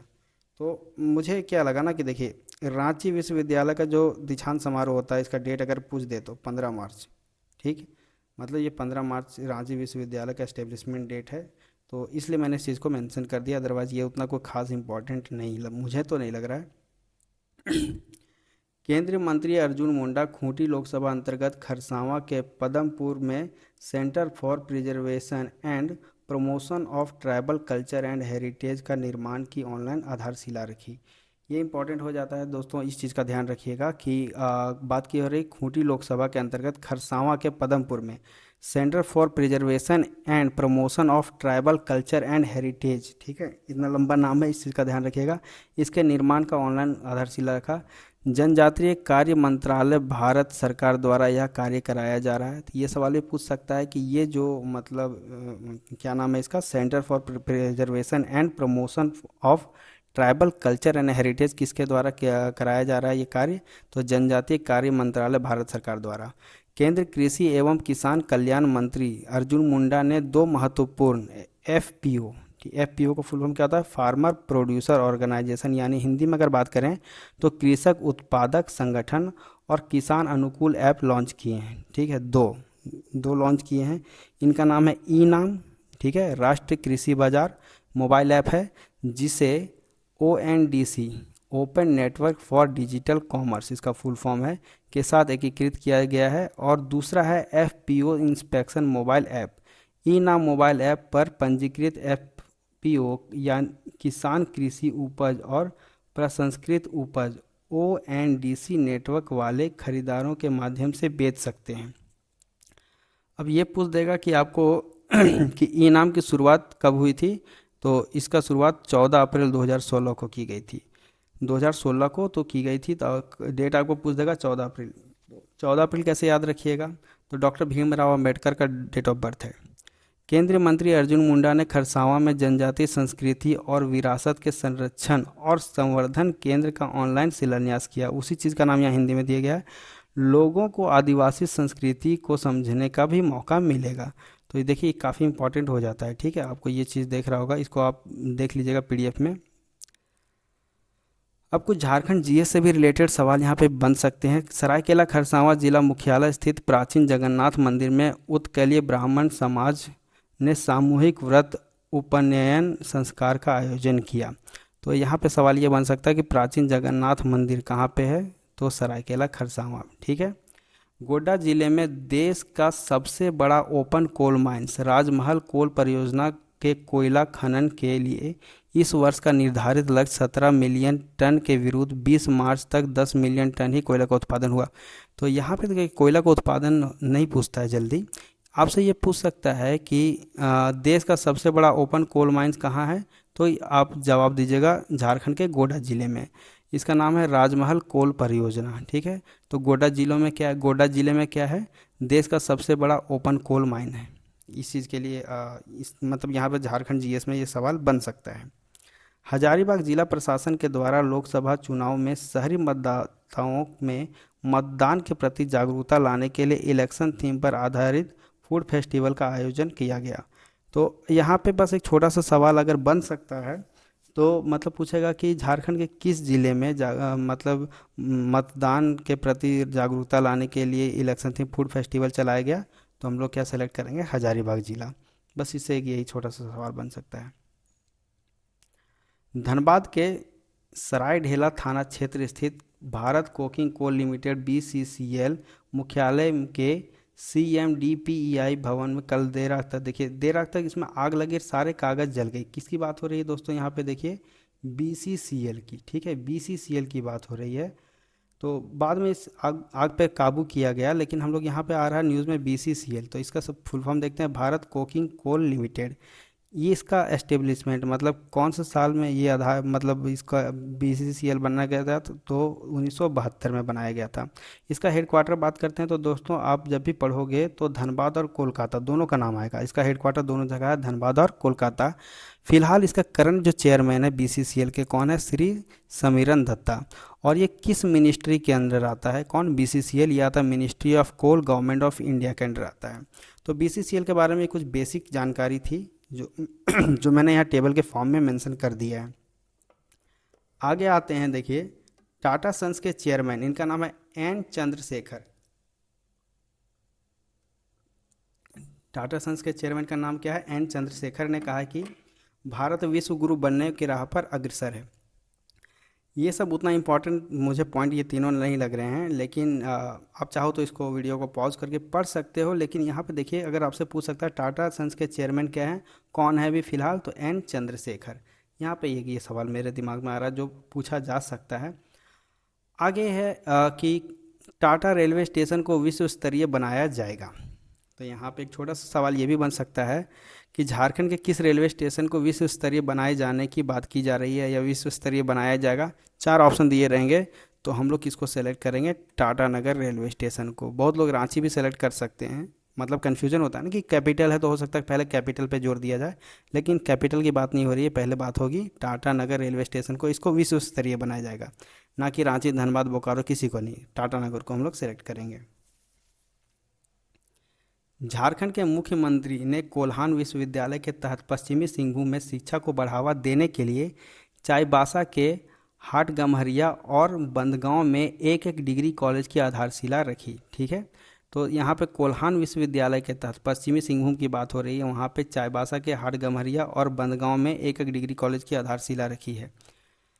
मुख्य निर्वाचन पदाधिकारी झारखंड के श्री के रवि कुमार ने धनबाद स्थित शहीद रणधीर प्रसाद वर्मा स्टेडियम जो गोल्फ ग्राउंड है, इसमें आयोजित मानव श्रृंखला कार्यक्रम में भाग लिया। अब देखिए यहाँ पे ये जो लाइन है ना, यहाँ पे 2-3 सवाल आपका बन जाएगा कि झारखंड राज्य के जो मुख्य निर्वाचन पदाधिकारी है इनका क्या नाम है, तो श्री के रवि कुमार, एक ये सवाल बन जाता है। दूसरा कि शहीद रणधीर प्रसाद वर्मा स्टेडियम जो कि गोल्फ ग्राउंड है, ये झारखंड के किस ज़िले में है, तो धनबाद ज़िले में। 2 सवाल यहाँ बन गया। तो ये 2 मतलब इस 2 लाइन में 2 इंपॉर्टेंट सवाल बन गए। आगे देखिए इसी के रिलेटेड है, मुख्य निर्वाचन पदाधिकारी, इनका नाम क्या है, श्री के रवि कुमार ने मतदाता जागरूकता में अहम भूमिका निभाने वाले धनबाद की डिस्ट्रिक्ट आइकन श्वेता किन्नर एवं दिव्यांग मतदाताओं के लिए डिस्ट्रिक्ट आइकन प्रमोद कुमार यादव को सम्मानित किया। तो अब श्वेता किन्नर का भी नाम आप याद रख सकते हैं और प्रमोद कुमार यादव का। लेकिन अगर पूछा जाए कि जैसे कि हाल फिलहाल अभी लोकसभा चुनाव हुआ, तो झारखंड के जो मुख्य निर्वाचन पदाधिकारी कौन है, तो श्री के रवि। ठीक है, और अगर ये पूछा जाए कि शहीद रणधीर प्रसाद वर्मा स्टेडियम, ये गोल्फ ग्राउंड है, ये धनबाद में स्थित है। तो ये इम्पॉर्टेंट करंट अफेयर्स था दोस्तों मार्च 2024 का।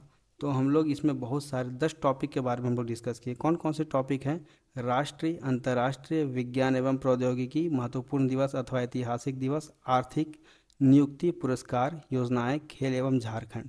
ठीक है, ये सब जो इम्पोर्टेंट करेंट अफेयर्स थे मतलब मार्च 2024 से रिलेटेड, हम लोग इसके सारे पॉइंट वाइज हम लोग डिस्कस किए हैं और इसका PDF भी मैंने यहाँ डिस्क्रिप्शन में अटैच कर दिया है। तो जिन किसी को भी जैसे कि वीडियो एक बार आप पूरा देखें उसके बाद पीडीएफ पढ़ें तो आपको करंट अफेयर समझने में, याद रखने में आसान होगा। आई होप ये वीडियो आपके लिए काफ़ी बेनिफिशियल होगा। और मिलते हैं दोस्तों अगले करंट अफेयर्स में। तब तक के लिए जय हिंद, जय भारत, जोहार झारखंड।